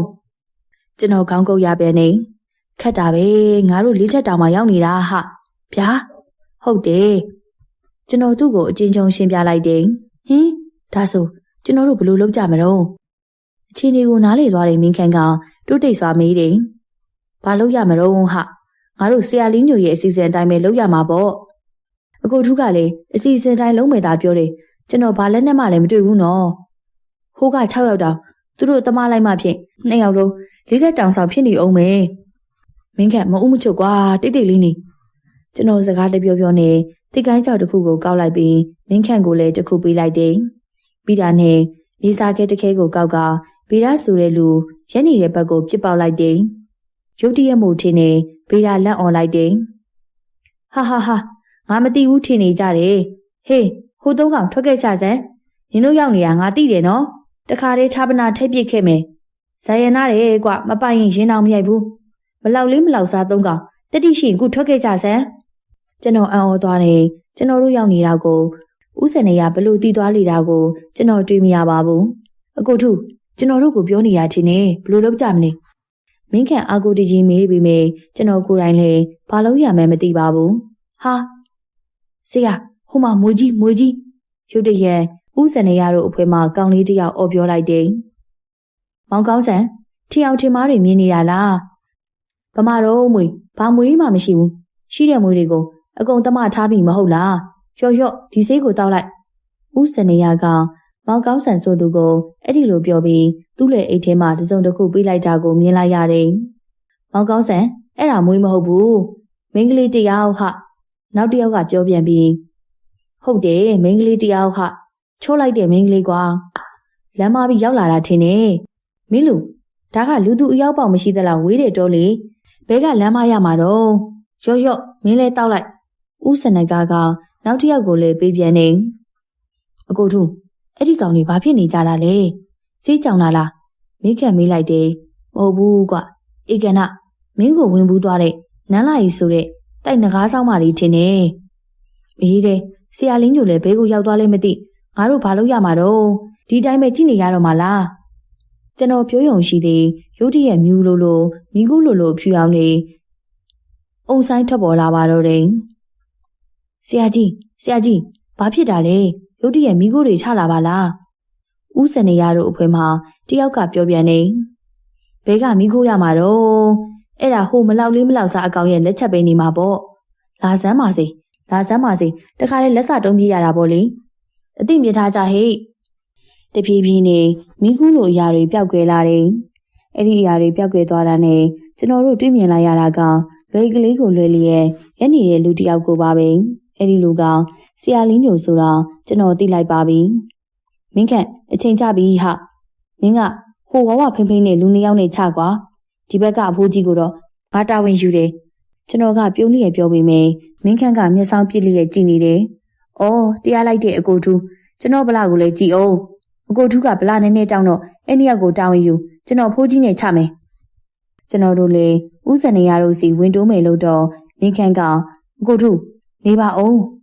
အဲ့ဒီလိုတားလိုက်တယ်။ဘာဖြစ်တာတော့အကိုထူးဟိုတယောက်ကကျွန်တော်တို့ရွာကဦးမေစောဗျအဖေပြောတာတော့ကျွန်တော်ပျောက်သွားတော့ကဒီတောင်ဘက်ကိုလာရမှာဦးမေစောလေးပါတယ်တဲ့ဟာဒါဆိုတိကျသွားပြီပေါ့ကွာမင်းပြောတဲ့အဲ့မဲစောဆိုတဲ့လူကဒီတိုက်ဆရာတွေကိုခေါ်လာတာပဲဖြစ်ရမယ်ကြားတယ်ကွာလာကျွန်တော်တို့လည်းချီးပွားဝါနင်းကရှေ့ကိုတုတ်ကက်လာခဲ့ကြပါတော့တယ်ဟာဟိကောင်လေးအဲ့ဒီအကောင်ကိုတားကြစမ်းကြီးမပေါက်စေနဲ့ဆရာလင်းညိုကိုမြင်လိုက်ရတော့ဦးစနေရကလန့်တကြားအော်ပြောလိုက်တယ်ဟာမလောက်လေးမလောက်စားနဲ့ကွာကောင်းလေးမင်းငယ်ပါသေးတယ်တေးဖို့အရန်စောနေလို့နေကွာခုချိန်မင်းထွက်သွားမယ်ဆိုရင်မင်းတက်ကိုချမ်းသာပေးလိုက်မယ်ဗေဒာလူခေါ်တဲ့လူကအဲ့ဒီလိုပြောလိုက်တယ်ဆရာလင်းညိုကဘာမှပြမပြောပဲရှေ့ကိုသာခြေလမ်းမှန်လှမ်းလာနေတယ်ဟိတ်ကောင်လေးခုရက်လိုက်စမ်းမင်းကဒီလိုဆိုတော့လေငါအเจ้าကိုပြရတာပေါ့ဒါပေမဲ့အခုတော့တီထားငါတို့ကဖျားတိုက်တင်းတိုင်းကူတွေကိုဖောက်လာတာအန်တိုနီပြီကွကဲဖေသားကြီးရေဒီကဧည့်သည်ကိုဝတ်ကြည့်လိုက်ပါဦးဗေဒဆိုတဲ့လူကအဲ့ဒီလိုပြောတော့သူ့လက်ထဲမှာတစုံတစ်ခုကိုပြစ်ပေါက်လိုက်တယ်မိခိုးတွေဖြာထွက်သွားပြီးတော့ကျွန်တော်တို့မြင်လိုက်ရတာကမိခိုးအောက်မှာနှာတရှူးရှူးမှုန်နေတဲ့နွားနဲ့ကြီးတစ်ကောင်ကိုပါဟာကျွန်တော်ရောမင်းခန့်ပါထိတ်လန့်သွားပြီးမယ်ဆရာလင်းညိုကဘာမှမဖြစ်သလိုရက်နေသလိုဗေဒမှာတခြားလူတွေလည်းပေါက်တူးတွေကော်ပြားတွေနဲ့စတင်တူရန်ပြင်ဆင်နေကြတယ်။အော်ငရဲမှာရိုးစိမ့်မဲ့တရားဝါတွေပါလား။အမားကိုအမားမှမသိတော်တော်လေးအဝိဇ္ဇာကြီးရှာပါလား။တက်ပေတက်တာကမ္မတကာပါပဲ။နွားနဲ့ကြီးကတဟုန်တိုးဝင်ရောက်လာပြီးမယ်ဆရာလင်းညိုကလက်ပိုက်လျက်သာရက်နေတယ်။အဲ့ဒီအချင်းရာကိုမြင်တော့မင်းခန့်ကအကိုထုဆရာလင်းညိုတော့ဒုက္ခရောက်တော့မှာပဲတခုခုလို့အောင်အဲ့ဒီလိုစိုးရင်တကြီးပြောတယ်မင်းခန့်နေစမ်းပါကွာငါဆရာကြောင့်ကိုငါတီးပြီးသားမင်းအသာလေးကြည့်နေဆရာလင်းညိုရဲ့အနာကိုမရောက်မီမှာနွားနဲ့ကြီးတစုံတစ်ခုဖြင့်တိုက်မိပြီးတော့ဖိနိုင်ကြသွားပါတယ်တဖြည်းဖြည်းကျုံဝင်သွားပါတော့တယ်ဟာဒီတစ်ခါအော်သွားသူကမင်းခန့်ပါပဲအော်ဟောဘယ်ဆိုးလို့လဲတော်သားပဲကြည့်ကြသေးတာပေါ့ဒီတစ်ခါဘလို့နေမလဲဆိုတာကဲခံနိုင်ရှိရင်ခံပြီးတော့ဗေဒဆိုတဲ့လူကအဲ့ဒီလိုအော်ပြောပြီးဒီတစ်ခါသူ့လွယ်အိတ်ထဲမှာအယိုးတစ်ခုကိုထုတ်ယူလိုက်တာကိုမြင်လိုက်ရတယ်။ဟိုကောင်လေးမင်းကြားဘူးလား။ကိုတင်ချိုင်ဖားရုပ်တဲ့ကိုတင်ချိုင်ကို9ချိန်အောင်ထားတဲ့ကျုပ်ရဲ့ဆရာကြီးကိုယ်တိုင်စီမံပေးထားတာခံပြီးရော့ဒီချိန်မှာမိခိုးတွေမဟုတ်ပဲမြေကြီးပွင့်ထွက်သွားတယ်။ကျွန်တော်နဲ့မင်းခန့်တို့ကကြောက်နဲ့တယောက်လက်ကိုတယောက်တင်းတင်းကြပ်ကြပ်ကိုင်းပြီးတော့မြေကြီးတွေကဘာတွေထွက်လာမလဲကြည့်နေကြတယ်။ရုတ်တရက်မြေကြီးထဲမှာဖောက်ထွက်လာတာကအီယာမဖားကြီးတစ်ကောင်ပါပဲ။အဲ့ဒီဖားကြီးရဲ့မျက်လုံးအစုံမှာမိတောင်ကဲ့သို့နေရဲနေပြီးတော့အသွင်ပုံသဏ္ဍာန်မှာလည်းပကတိဖားနဲ့လာလာမြမတူပဲကြောက်စရာကောင်းနေပါတယ်။အောင်မလေးကျွန်တော်ရောမင်းခန့်မှာလန့်ပြီးထိုင်ကျသွားတယ်။ဒါပေမဲ့ဆရာလင်းညိုကတော့တိတ်ဟန်ရေးမလုပ်ပဲသူ့ရဲ့အိတ်ထဲကတခုခုကိုသာလိုက်ယူနေလေတယ်။ဖာကြီးကရှေ့ကိုတလန်းခုံလိုက်သူ့ရဲ့ညီရဲနေတဲ့ရှာကိုထုတ်ကဆရာလင်းညိုကိုရမ်းလိုက်လုံနေတယ်။တစ်ဖက်ကဗေဒဆိုတဲ့လူကပါဇက်မှာပွားစီမိကလမ်းတွေကိုလည်းဝှေ့ရမ်းနေတယ်။ဖာကြီးကခုံရင်းလန်းရင်မြည်ရင်းနဲ့သူ့ရဲ့ရှာကြီးကဆရာလင်းညိုစီကိုရောက်လူမှရုတ်တရက်မြေကြီးတုံးလုံးတကယ်သို့ဖြစ်လာပြီးဖားကြီးတဲ့3စားလောက်ကြီးတဲ့အေယာမမွေးကြီးတစ်ကောင်ဆရာလင်းညိုနဲ့ဖားကြီးရဲ့အကြားမှာပေါ်လာခဲ့ပြီးဖားကြီးကိုကိုက်ချီလိုက်ပါတော့တယ်။ဟာအောင်မလေးဖျားကျွန်တော်နဲ့မင်းခန့်တို့ကထွက်မပြေးရအောင်တယောက်လက်ကိုတယောက်တင်းကျပ်စွာစုပ်ကိုင်ထားကြပါတော့တယ်။မွေးကြီးကဖားကြီးကိုကိုက်ချီပြီးတော့ မြေထဲခုန်ရှိုးဝင်သွားပါတော့တယ်။ထူဆန်းတာကအဲ့ဒီလောက်ကြီးမားတဲ့မွေးကြီးဝင်သွားပါလျက်တွင်းပေါက်တွင်းရမှာကြန့်ရှိမနေပါဘူး။ဒီချိန်မှာဗေဒဆိုသူမိုင်းတွေ့တွေ့ဖြစ်ပြီးတော့လဲကြမလို့ဖြစ်သွားပါတယ်။မောင်ကောင်းဆန်မဲစောမင်းတို့၃ယောက်စတူးကြပြီးတော့အာယုံမတက်မီပြီးစီးနေဖို့လိုတယ်။အနောက်ရှက်တွေကွေးဖို့အတွက်မမြင်အပ်တဲ့ပုံကိုယ်တွေကိုငါတာဝန်ယူလိုက်မယ်။ဆက်များနေပေတာမင်းတို့နှစ်ယောက်အဲ့ကောင်လေးကိုရှင်းကြ။ဒီကောင်ကလူသားငယ်ပေမဲ့တယောက်တည်းလာတာဆိုတော့ရှော့တော့မတွက်ကြနဲ့။ရန်သူကိုအထင်သေးရင်မှားတတ်တယ်ဆိုတာကိုမမေ့ကြနဲ့။ဦးစရနာကအဲ့ဒီလိုပြောကဇေဒီရင်ပြမှာကျန်းနာစွာထိုင်ပြီးအမွှေးတိုင်လို့အရာတစ်ခုကိုမိညုကဝိရန်ရင်ပါးစပ်မှာပွားစီမြည်နေတယ်။မဲစောဆိုသူတို့ကလည်းဇေဒီပြည့်ရဲ့ခြေတော်ရင်မှာစပြီးတူးကြပါတော့တယ်။ဆမ်များနဲ့ဗေဒာတို့လည်းအတူတူရက်ပြီးတော့နောက်ကျောချင်းကပ်ပြီးလှဝါချင်းပုကတ်ထားကြတယ်။သူတို့ပါးစပ်မှာမြည်နေတဲ့အရာကအုံဆိုတဲ့စကလုံးကလွဲပြီးကျွန်တော်တလုံးတပါးသားမှနားမလဲပါဘူး။အကိုထုသူတို့ဘာလုပ်နေကြတာလဲမသိဘူးနော်။မင်းခန့်တူတူလေးမေးတယ်။မင်းခန့်တိတိလေးနေစမ်းပါကွာ။သူတို့ဘာလုပ်နေလဲငါဘလို့လုပ်သိမှာလဲ။တိတိနေပြီးအခွင့်အရေးကိုသာစောင့်ကွာ။ဟာအကိုထုဟိုမှာကြည့်အောင်ဟိုမှာမင်းခန့်အလန့်တကြားပြောလိုက်တော့ကျွန်တော်လေသူညွန်ပြရာကိုကြည့်လိုက်တယ်။မျက်လုံးနီရဲနဲ့တကြူကြူမီနေတဲ့အကောင်ကလေးများကိုမြင်လိုက်ရပါတော့တယ်။အောင်မလေးအဲ့ဒါဘာတွေတော့ဟာကြွက်တွေများလားကျွန်တော်ထိတ်လန့်ရပြန်နေဟာမျက်လုံးနီရဲနေတဲ့ကြွက်တွေကိုအကိုတို့မြင်ဘူးလို့လားဗျအေကနာကြွက်ဆိုရင်တော့အောက်လန်းနေစီရင်ထားတဲ့ကြွက်တွေပဲနေမှာပေါ့အေးဟုတ်တယ်ဟာအဲ့ဒီတတဝါလေးတွေမှာတဖြည်းဖြည်းနဲ့နံပါတ်တန်းရွယ်အစားထိကြီးလာကြပြီးဆရာလင်းညိုစီကိုစုပြုံကဝေးရောက်လာတယ်အဲ့ဒီအခါဆရာလင်းညိုကနောက်ကိုခြေလန်းနှင်းငယ်ဆုပ်ပြီးတော့မြေကြီးကိုလက်နဲ့ထိတာကိုမြင်တွေ့လိုက်ရတယ်။ကိုထုဆရာလင်းညိုအဆင်ပြေပါမလား။မြေကြီးကိုလက်နဲ့ထိတာမြင်လိုက်တယ်။ဘာလို့နေလဲမသိဘူးနော်။မင်းခန့်ဆက်ဆူမေးပြန်နေ။မင်းခန့်မင်းတော်စကားများတဲ့အကောင်ပဲ။တိတိနေပြီးကြည်နေစမ်းကွာ။ဆရာလင်းညိုကလက်သီးစုပ်ကိုပါဇက်တွင်တေးပြီးတော့ညောင်းနမောဗုဒ္ဓတအဲ့ဒီလိုဆိုပြီးလက်ကိုလွှဲလိုက်တာကိုသာမြင်တွေ့လိုက်ရပါတယ်။ဘုံဆိုမိဘတွေဖြာထွက်သွားပြီးကြက်ကြီးတွေလွင့်စင်ကရေမုံအစုပုံတွေဖြစ်သွားတယ်။ကြက်နေသေးတဲ့ကြက်တွေတခါရှိကိုတိုးလာပြန်တော့ဆရာလင်းညိုနောက်တစ်ခါလက်လွဲမယ်လို့တော့ဖားကြီးကိုကိုက်ချီသွားတယ်။အီယာမမွေကြီးတစ်ခါမြေကြီးထဲမှာထိုးထွက်လာပြီးကြက်ကြီးတွေကိုတကောက်ချင်းကိုက်ချီကမျိုးချပစ်လိုက်တယ်။ကျွန်တော်နဲ့မင်းခန့်အတွက်အရာအလုံးကထူးဆန်းနေပြီမေဆရာလင်းညိုကတော့ဘာမှမဖြစ်သလိုပါပဲ။သူ့ပုံစံအတိုင်းတည်ငြိမ်စွာပင်ရက်နေပါတယ်။ငွေကြီးသေးတွေကိုအန်ထုတ်ပစ်လိုက်ပြီးမြေကြီးထဲဝင်သွားပြန်နေ။ဆက်မြဒါတိုက်ထဲကဟာမှပဲဘလို့လို့အိယာမှာလွတ်သွားရတော့ဖေးသားကဆက်မြဆိုသူကိုပြောလိုက်တယ်။ငါလည်းမသိဘူးလေငါတို့တတိမထားမိတာပဲနေမှာပေါ့။ဒီကောင်မစိုးဘူးဟာဆက်မြငါတို့မွေးထားတဲ့အကောင်တွေကိုခေါ်ကြမယ်။ဒီတခါအဲ့အကောင်ခန္ဓာရှိမလားကြည့်ကြတာပေါ့ဟုတ်ပြီ။ဆက်မြနဲ့ဗီတာတို့ကစကားတွေပြောနေသလောက်ဆရာလင်းညိုကဘာစကားမှမပြောဘဲတိတ်တိတ်ကလေးသာရက်နေတယ်။ညောင်းနမောဗုဒ္ဓ108ခွဲဗုဒ္ဓဆက်ဆရာလင်းညိုစက်ကြီး73ပါးကိုခောက်ထုတ်ခောက်ပြန်ရုပ်ကစီချနေတယ်။ကျွန်တော်နဲ့မင်းခန့်တို့ကအဲ့ဒီအချိန်ကြီးရက်ပြီးသားကြည့်နေကြတယ်။တစ်ဖက်မှာလည်းဇီဒီရဲ့အောက်ခြေကိုစတူးနေကြတယ်။မဲစောတို့အဖွဲမှာမာကျိုးတွေမိတွေကြောင်လာမသိထင်းတဲ့လောက်ခီးမတွင်ဝဲဘောဟိုင်နေကြပြီးရက်လိုက်တူးလိုက်ဖြစ်နေကြတယ်။ဦးစနေရကအလုံးရှုံနေတော့မှာပဲ။ကဲငါရဲ့လက်ပါစီတပည့်တို့အရက်ရှိမျက်နှာဆေးမျက်နှာတောင်းနေရပါမကြမ်းငါဆရာရှိမောက်ရောက်လာဟဲ့ခုချက်ချင်းရောက်စီရုတ်တရက်လေးစိမ့်တွေတိုက်လာပြီးကိုထုလေးစိမ့်တွေတက်လိုက်တာဗျာကျွန်တော်နောက်ကျော်တဲ့စိတ်ငနေဖြစ်သွားတာပဲတိပေါက်ချင်းသလိုလိုဤပါချင်းသလိုလိုဖြစ်လာပြီပါချင်းလဲနောက်မှပါကွာ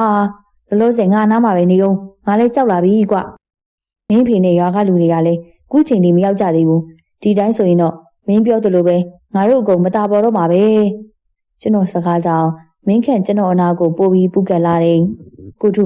ကျွန်တော်ကြောက်တယ်ဗျဘလို့လုပ်ကြမလဲဟာငါလည်းမသိဘူးလေဒီတိုင်းကြည့်နေပြီအချိန်လေးမဟန်တာနဲ့ဝင်လုံးယုံပေါ့လေးစိမ့်တိုင်နေတာကချက်ချင်းငြိမ်သက်သွားပြန်နေကျွန်တော်တို့လည်းဘာတွေများဖြစ်လာလိမ့်မလဲလို့ရင်တမမနဲ့စောင့်ကြည့်နေကြတယ်ဟာအောင်မလေးမင်းခန့်မင်းတွေ့လားဖျားငါတို့တော့ကိုကျိုးနေတော့မှာပဲလေးပွေငြိမ်သက်သွားတာနဲ့မြင်လိုက်ရတဲ့အရာကြောင့်ကျွန်တော်ခန္ဓာကိုတက်ဆက်ဆက်တုံးလာတယ် မင်းခန့်ဆိုရင်ရက်နေရာကတခါတည်းထိုင်းကျသွားတယ်ကျွန်တော်တို့မြင်လိုက်ရတာကဆမ်မြနဲ့ဗီရဆိုသူတို့ရဲ့ရှေ့မှာရက်နေတဲ့မဲမဲအရေးကြီးတွေကိုပဲဖြစ်တယ်အရေးကြီးတွေကထန်းတပင်ပမာဏများရှိပြီးတော့ပုံစံမျိုးစုံဖြစ်နေတယ်ဟာအကိုထုဆရာလင်းညိုရဲ့နောက်မှာဘာတွေလဲမင်းခန့်အတန်ကနည်းနည်းကျေသွားပြီးဗီရဆိုသူကကျွန်တော်တို့ဘက်လှည့်ကြည့်လိုက်တယ်မင်းခန့်တူတူနေပါကွာဟိုမှာမင်းမထွေးငါတို့ကိုကြည့်နေပြီဟာမင်းခန့်လည်းလန့်သွားပြီးသူ့ရဲ့ပါးစပ်ကိုလက်နဲ့ပိတ်ထားလိုက်တယ်ဆရာလင်းညိုရဲ့နောက်မှာမင်းခန့်မြင်လိုက်ရတာကဆမ်များတို့ရဲ့အရှိမရက်နေတဲ့အရေးတွေထက်များပြားတဲ့အရေးတွေကိုပဲဖြစ်တယ်အဲ့ဒီအချင်းရာတွေကိုမြင်လိုက်ရတဲ့ဆမ်များနဲ့ဗီရတို့မှာတယောက်မျက်နှာတယောက်ကြည့်ပြီးတော့အံ့ဩနေကြတယ်ပြီးတာနဲ့ဆမ်များကတအုံမီပြန်ကကောင်းကင်ကိုမောကြည့်နေတာကိုတွေ့လိုက်ရတယ်ဒါပေမဲ့ခဏကြာသည့်တိုင်ဘာမှထူးခြားမလာပါဘူးတီးမွေးထားတဲ့ငမိတ်စာကိုခေါ်နေရလားအခုလောက်ဆိုတင်းရဲ့ငမိတ်စာကလူရကျွရရောက်သွားလောက်ပြီပေါ့ကျွန်တော်တို့တောင်ပေါ်ရောက်တုန်းကတွေ့ခဲ့တဲ့ငှက်ကိုဆိုလိုမဲကျွန်တော်သဘောပေါက်သွားတယ်အဲ့ဒီစကားကိုကြားတဲ့အခါဆမ်မြတော်တော်လေးဒေါသထွက်သွားကလက်ကိုဝေရဲနေတော့ဦးစနေရကဖဲစမ်းပါကွာမင်းတို့နှစ်ယောက်ငါရဲ့ဘေးလက်ယုံနဲ့ညာလက်ယုံဖြစ်နေပြီဘာမှကိုအားမကိုးရဘူးဖဲအဲ့ဒီလိုပြောပြီးရှေ့သို့တက်လာခဲ့တယ်သူ့စီရင်တွေပြီးသွားပြီလေအော်ဇင်းတို့ကငါကတိစကားကိုဖျောက်ဖျက်ကြတယ်ပေါ့လေဆိုင်ရာပိုင်ရာတွေကိုပွဲပေးပြီးသားမဟုတ်လားဘာကြောင့်နောက်ဆက်နေကြတာတော့သွားကြည့်ခုနေရာကိုပြန်ကြကြည့်ငါဆရာတဲ့ဟေ့ဦးစရနာပဲစွမ်းတကဆရာလင်းညိုရဲ့နောက်မှာရက်နေတဲ့အကောင်လေးပဲဦးစနေရကိုကြောက်ကြလေသလားမသိတဖြည်းဖြည်းပျောက်ကွယ်သွားကြတော့တယ်ဆမ်များတို့ရှိမှရက်နေတဲ့အရေးကြီးတွေကရှေ့ကိုတူတူလာခဲ့ကြတယ်ဒါပေမဲ့လည်းဘဲအရေးကြီးမှဆရာလင်းညိုရဲ့အနာကိုမကဲ့ရဲကြပါဘူးဆရာလင်းညိုနဲ့ပေနေငယ်အကွာမှာတော့အော်ဟီလီရဲ့ပျောက်ကွယ်သွားကြတယ်ဟင်ဘာတော့ဘာဖြစ်တာတော့ဒါကဆမ်မြအံ့ဩသွားတယ်ဟာဘာဖြစ်ရမှာတော့အဲ့အကောင်စီးချထားလို့ပေါ့အတုံးကိုမကြောက်ဘူးဖဲကြစမ်းဦးစနေရရှေ့ဆုံးမှာခြေကားရလက်ကားရနဲ့ရက်ပြီးတော့လက်ထဲမှာအရာတစ်ခုကိုဝှေ့ရမ်းနေတာကိုမြင်လိုက်ရတယ်ဒီချိန်မှာဆရာနင်းညိုလည်းနည်းနည်းလွတ်လွတ်ရွရွဖြစ်လာတယ်အဲ့ဒီအခိုင်ရွှီဟူတဲ့အတန်နဲ့အတူရုတ်တရက်ဆရာလင်းညိုရဲ့အရှိမပေါ်လာတာကအီယာမမွေးကြီးပဲဖြစ်တယ်မွေးကြီးဒေါသတကြီးကြီးနဲ့ဦးစနေရတို့ရှိရာဘက်ကိုပြေးဝင်ပါတော့တယ်ဟေးဆရာလင်းညိုအော်ပြီးတားလိုက်ပေမဲ့မရလိုက်ပါဘူးဝေကြီးမှာဦးစနေရတို့အနာကိုရောက်လူမှာပဲမြေကြီးတဲ့ကိုရုတ်တရက်မီးများထတောက်လာပြီးဝေကြီးမှာလည်းလွင့်စင်သွားပါတော့တယ်ဟာငါတားထားတဲ့စီကမင်းခန့်နဲ့ကျွန်တော်လည်းကြောချင်းကတ်ထားကြတယ်လက်ထဲမှာလည်းလက်နဲ့ဆိုလို့တစ်သားတစ်ယောက်တစ်ပိုင်းကလွဲပြီးဘာမှမရှိပါဘူးကျွန်တော်တို့အနာကိုမဲစောမောင်ကောင်းဆန်မင်းလူတို့၃ယောက်ခေါ်ပြားပေါက်တို့စောက်ပုတ်တွေကိုကိုင်းပြီးရောက်လာခဲ့ကြတယ်ဥမေစောခမည်းဗျာတီရွာတဲ့သားချင်းတွေကိုလှုပ်ရက်တယ်ခမည်းကတစ္ဆာဖောက်ပဲဖျားထာပနာကိုဖောက်တဲ့အထိအောက်တန်းကြလို့နဲ့အောက်တန်းစားဆိုတာခမည်းကိုပြောတာပဲနေမှာငရဲသွားမယ်လမ်းကိုဘာလို့မလုံးကြည့်ပြီးရွေးချယ်ရတာတော့မင်းခန့်ဥမေစောအားအော်ပြောလိုက်တယ်မင်းခန့်မင်းစကားတွေကတဲလဲမိုက်ပါလားကွာကျွန်တော်ပြောလိုက်ခြင်းဖြစ်တယ်ဥကိုထုခမည်းတော်လေတီတဲနဲ့လီနေစမ်းပါမသာပေါ်တော့မဲ့အချိန်တွေမှာတော့နောက်နိုင်သေးတယ်နော်ဝါသနာကိုကွာဟိတ်ကောင်မင်းခန့်ငါဘာငါအောက်တန်းမဲဆဆအထက်တန်းမဲဆဆဘယ်တန်းဆဆမင်းဘူးမပါဘူးမင်းလည်းသိပါတယ်ငါတို့ဘဝတွေကတနည်းလုံးမှာတနည်းစားရတဲ့ဘဝတွေကွာအဲ့ဒီဘဝတွေကိုငါစိတ်ကုန်နေပြီငရဲပဲရောက်အဝီးစီးပဲရောက်ငါကတော့ဝါကိုအေးချမ်းဖြတ်တန်းနိုင်ဖို့နောက်ထပ်အခွင့်အရေးရှိရင်လေဒီလမ်းကိုပဲရွေးချယ်မှာမဲစောပြောရင်းနဲ့တစုံတရာကိုတတိယသွားတယ်ဆရာဒီကောင်လေးပဲဗျတိုက်ကလာတယ်ဒီကောင်လေးပဲဟုတ်တယ်တိုက်ကလာတာငငယ်ကရွာကပျောက်သွားတာမဲစောရဲ့အော်တန်မဆုံးမိမှာပဲမင်းခန့်တဟုန်ထိုးပြေးထိုးပြီးမဲစောရဲ့ခေါင်းကိုရိုက်ချလိုက်တော့မဲစောမိုင်တွေဖြစ်သွားတယ်ဒုက္ခတွေတော့များတော့မှာပဲထူးမြက်မင်းခန့်ကိုကောက်ွယ်ဒီငမိုက်သားတွေရဲ့လက်ထဲမရောက်စေနဲ့ဆရာလင်းညိုကလည်းအော်ပြောတယ်ဗီဒါနဲ့ဆမ်မြအဲ့ကောင်လေးကိုဖမ်းကြစမ်းဒါငါတို့အတွက်မဟာခွင့်ရေးပဲရအောင်ဖမ်းကြဟာဆရာကျွန်တော်ဘာလုပ်ရမှာလဲကျွန်တော်စီလာနေကြပြီဗီဒါဆမ်ပြနဲ့မောင်ကောင်းဆန်မင်းလူတို့အပြင်အရေးမဲမဲကြီးတွေလည်းတဖြည်းဖြည်းကျွန်တော်ထံချင်းကပ်လာကြပြီအခုထု ကျွန်တော်တို့တော့သွားပြီထင်တယ်ဘယ်လိုလုပ်ကြမလဲကျွန်တော်တို့နှစ်ယောက်အကြံအိုက်နေကြပြီထူးမြတ်ငါပြီးခဲ့တဲ့အကာအကွယ်စာရွက်ကိုအသုံးပြုရဲနာသုံးပါးရဲ့ကိုကျေးဇူးကိုအောက်မေ့ဆင်ခြင်ပြီးအဲ့ဒီကောင်လေးရှိရာပြစ်လိုက်အဲ့ဒီအခါမှာကျွန်တော်လေဆရာလေးညိုပေးခဲ့တဲ့စာရွက်ကလေးကိုတတိယသွားတယ်မင်းခန့်ငါစာရွက်ကလေးကိုပြစ်တာနဲ့မင်းဇေဒီချေရင်စီပြေးသွားပြီးစီးပအောင်လုပ်လိုက်ကွာဒါဆိုပိုးလေသွားလိမ့်မယ်အဲ့ဒီအချိန်လာကြဟေ့လာကြအဲ့ဒီလိုစူးစူးညံ့ညံ့အော်ဟစ်တန်တွေကိုကြားလိုက်ရတယ်မင်းခန့်ရွာသားကြီးလာနေကြပြီထင်တယ်ငါတို့ဒီလောက်လေးလုံနိုင်အဆင်ပြေပြီမင်းအစ်စ်မဲလားဟင်းကိုထူးကျွန်တော်အဆင်သင့်မဖြစ်သေးဘူးနော်ကျွန်တော်ကြောက်တယ်ဗျကျွန်တော်ခုထိလူပြိုရည်တောင်ပြက်သေးတာမဟုတ်ဘူးဗျလူပြိုဘွားနဲ့တော့မသေးပြရစေနဲ့ဗျာမင်းခန့်ဒါသိရေးရှင်နော်မင်းကငါထက်ပိုဆိုးနေပါလားဟမ်ကျွန်တော်အဆင်သင့်မဖြစ်သေးဘူးလို့ပြောတာပါဗျာဒါပေမဲ့ဒါကတကယ်အမှန်တရားဗျ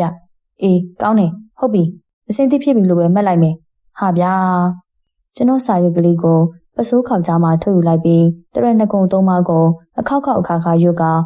ဗီဒါတို့စီတစ်ထည့်ပြစ်ထဲလိုက်တော့တယ်ကျွန်တော်လက်ထဲကထွက်သွားတော့ကဒီအတိုင်းစာရွက်ကလေးပေးမယ်ဗီဒါနဲ့ကျွန်တော်တို့ကြားတစ်တိတ်ကိုအရောက်မှာစာရွက်ကလေးမှာစကောပမာဏကြီးမားသွားပြီးမိပေါ်မှာထိတာနဲ့အုံကနေပေါက်ခွဲကယူကိုများရုတ်တရက်ထားလာပြီးစီဒီရင်ပြေတစ်ခုလုံးလွှမ်းမိုးသွားပါတော့တယ်အဲ့ဒီပေါက်ခွဲမှုရဲ့အဆုံးမှာကျွန်တော်ကောင်းကိုတယောက်ရိုက်ချလိုက်သလိုခံစားလာရပြီးပတ်ဝန်းကျင်တစ်ခုလုံးကိုပုံဝါးဝါသာမြင်ရပါတော့တယ်အကိုထုကျွန်တော်နာမည်ကိုအော်ခေါ်တဲ့အတန်ကိုကြားနေရပေမယ့်အတန်ပိုင်ရှင်ရဲ့မျက်နှာကိုကပုံဝါးဝါသာမြင်နေရသလိုလိုမွေးမြီတန်းနဲ့လူတချို့ရဲ့အော်ဟစ်တန်တဲတဲတို့ကိုကြားရပြီးစေဒီရင်ပြင်မှာပြေးလွှားနေကြတဲ့အတန်ကဲပါယူပါအော်နေကြတဲ့အတန်တို့ကိုမသိမကွဲကြားရကနောက်ဆုံးပြစ်လဲကျသွားပါတော့တယ်ကျွန်တော်မြင်မြကြအောင်သတိမိသွားလေတာမသိသတိရလာတော့မင်းခန့်တို့ရဲ့နေအိမ်ကိုရောက်နေပြီဖြစ်တယ်အကိုတို့သတိရလာပြီလားကျွန်တော်အနားကိုရောက်လာတာကမင်းခန့်ပါငါကောင်းနေကလိုက်တာကွာမင်းခန့်ငါဘလို့လို့ဒီကိုရောက်နေရတာလေမင်းငါ့ကိုဘာလို့လိုက်တာလဲဘာလို့ဖြစ်သွားတာလဲကွာအကိုတို့သတိမိနေတာနှစ်ညတောင်ရှိပြီဗျဘာကျွန်တော်အံ့ဩသွားတယ်ဟုတ်တယ်အကိုတို့သတိမိနေတာနှစ်ညတောင်ရှိပြီဟိုတိုက်ဆရာအဖွဲတော့စီးပေါက်သွားလို့တကွဲတပြားဖြစ်ပြီးဦးမဲစောနဲ့မောင်ကောင်းဆန်ဆိုတဲ့သူပဲအသက်ရှင်လိုက်တာကျန်တဲ့သူတွေတော့ဇေဒီရင်ပြင်မှာပဲအသက်ဆုံးရှုံးသွားကြတာဘယ်ကရောက်လာမှန်းမသိတဲ့အကောင်ကြီးတွေရောက်လာပြီးတင်းပုတ်တွေစောက်ပုတ်တွေနဲ့မတိမ်မချင်းထူးတက်လိုက်ကြတာ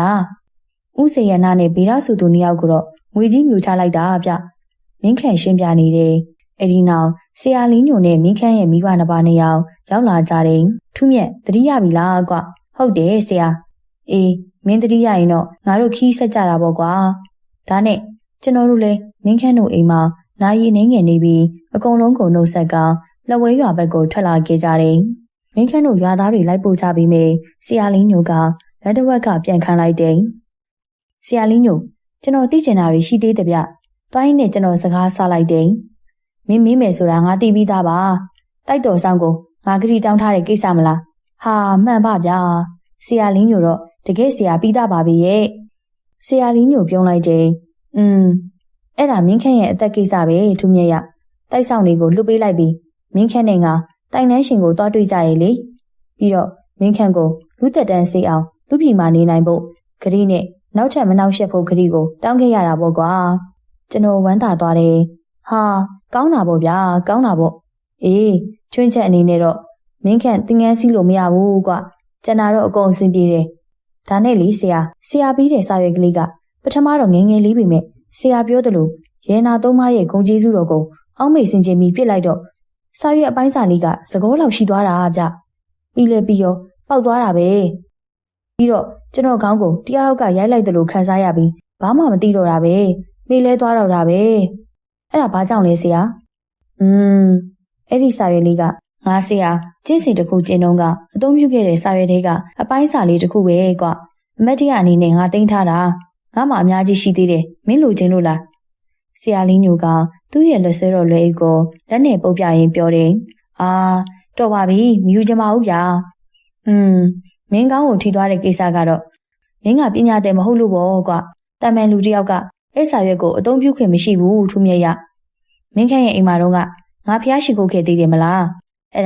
အဲ့ဒီစာရွက်ကိုမင်းအသုံးပြုလို့ရအောင်အထက်ဆရာတွေစီကငါခွင့်တောင်းလိုက်တာလို့မှမဟုတ်ရင်တော့မင်းတီတောင်တီသွားနိုင်တယ်ထူးမြတ်ရဗျာအမလေးဗျာမတီပြရစီနဲ့အောင် ကျွန်တော်မိမယူပြီးကလေးတစ်ပြုံကြီးရုံးပါဗျ12ယောက်လောက်ဆိုမစိုးဘူးဗျတားယောက်ျားလေး9ယောက်သမီးမိန်းကလေး3ယောက်ဘလောက်တောင်ပြောစရာကောင်းလိုက်မလဲဗျာကျွန်တော်စကားကြောင့်ဆရာလင်းညိုရှိလိုက်တယ်ထူးမြတ်12ယောက်ထဲလားမနေဘူးလားကွာဆရာလင်းညိုကရီးပြီးရင်ပြောနေတယ်ထူးမြတ်မင်းမိန်းမလိုချင်တာလားကိုပိုင်စစ်တက်ထူထောင်မှုစူးစမ်းနေရလားကွာ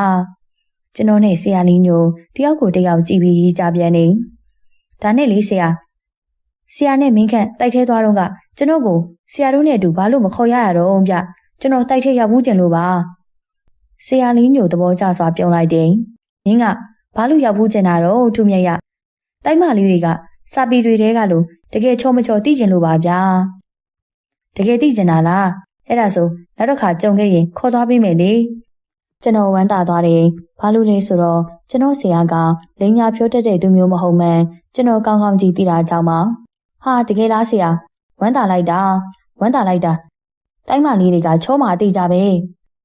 ချောမချောတော့မသိဘူးကွာဒါပေမဲ့ငါတို့ရောက်ခဲ့တဲ့တိုက်မှာတော့ရက်ကဆဲပြီးလောက်နဲ့ရှာကြီးကတွဲလာကြနေတာမှရေကြီးပေါ်မှာပုံပြီးအလေးလေးဖြစ်နေတာဟာ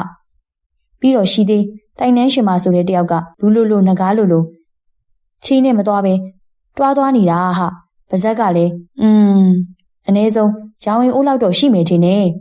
ပါဇက်ထဲမှာသွားတွေကထူးပြစ်ချွန်းထက်နေတာဟာငါတို့စီအကူကြီးလာတောင်းတဲ့တယောက်ဆိုရင်သပင်တွေကိုဖားလာချပြီးတန်လိုက်တဲ့ခန္ဓာကိုယ်ကွာမင်းခန့်ရဲ့ရင်ဘွားကမိမဆိုတဲ့ဟိုနမ်းမြက်တင်ကြီးဆိုလားအဲ့တယောက်ဆိုရင်ဟူးခန္ဓာကိုယ်မှာအဆူးတွေနဲ့ဟာပြီးတော့အခွန်တွေနဲ့လက်တစ်ဖက်စီမှာလည်းတင်းမုတ်တွေထမ်းထားတာထူးမြက်သူ့ရက်ကတော့12ပေလောက်ရှိမလားပဲဘလို့လဲလိုက်ချင်သေးရဲ့လားထူးမြက်ရဟာဗျာနေပါစေတော့မရောက်ဘူးလဲနေပါစေတော့ဗျာဆရာလင်းညူရဲ့စကားကိုကြားပြီးကျွန်တော်အကြောက်ကန်ညံပါတော့တယ်ကဲစကားပြောနေကြတယ်လက်ဝဲကိုအမြန်ခီးဆက်ကြစို့ဟုတ်ကဲ့ဆရာကျွန်တော်တို့လည်းလက်ဝဲရွာကိုခြေချင်းခီးဆက်ရင်မင်းခန့်နဲ့ဒီပါရွာလေးကိုနောက်ဆုံးအကြိမ်လက်ကြည့်လိုက်ပါတော့တယ်ဒီပါရွာလေးကတဖြည်းဖြည်းဝေးကျန်နေခဲ့ပါတော့တယ်ဇလန်းလေးကတော့ဒီမှာနေပြီးဆုံးသွားပါပြီနားဆင်အားပေးခဲ့ကြတဲ့ပရိသတ်တယောက်ချင်းစီတိုင်းကိုအထူးပဲကျေးဇူးတင်ရှိပါတယ်ရှင်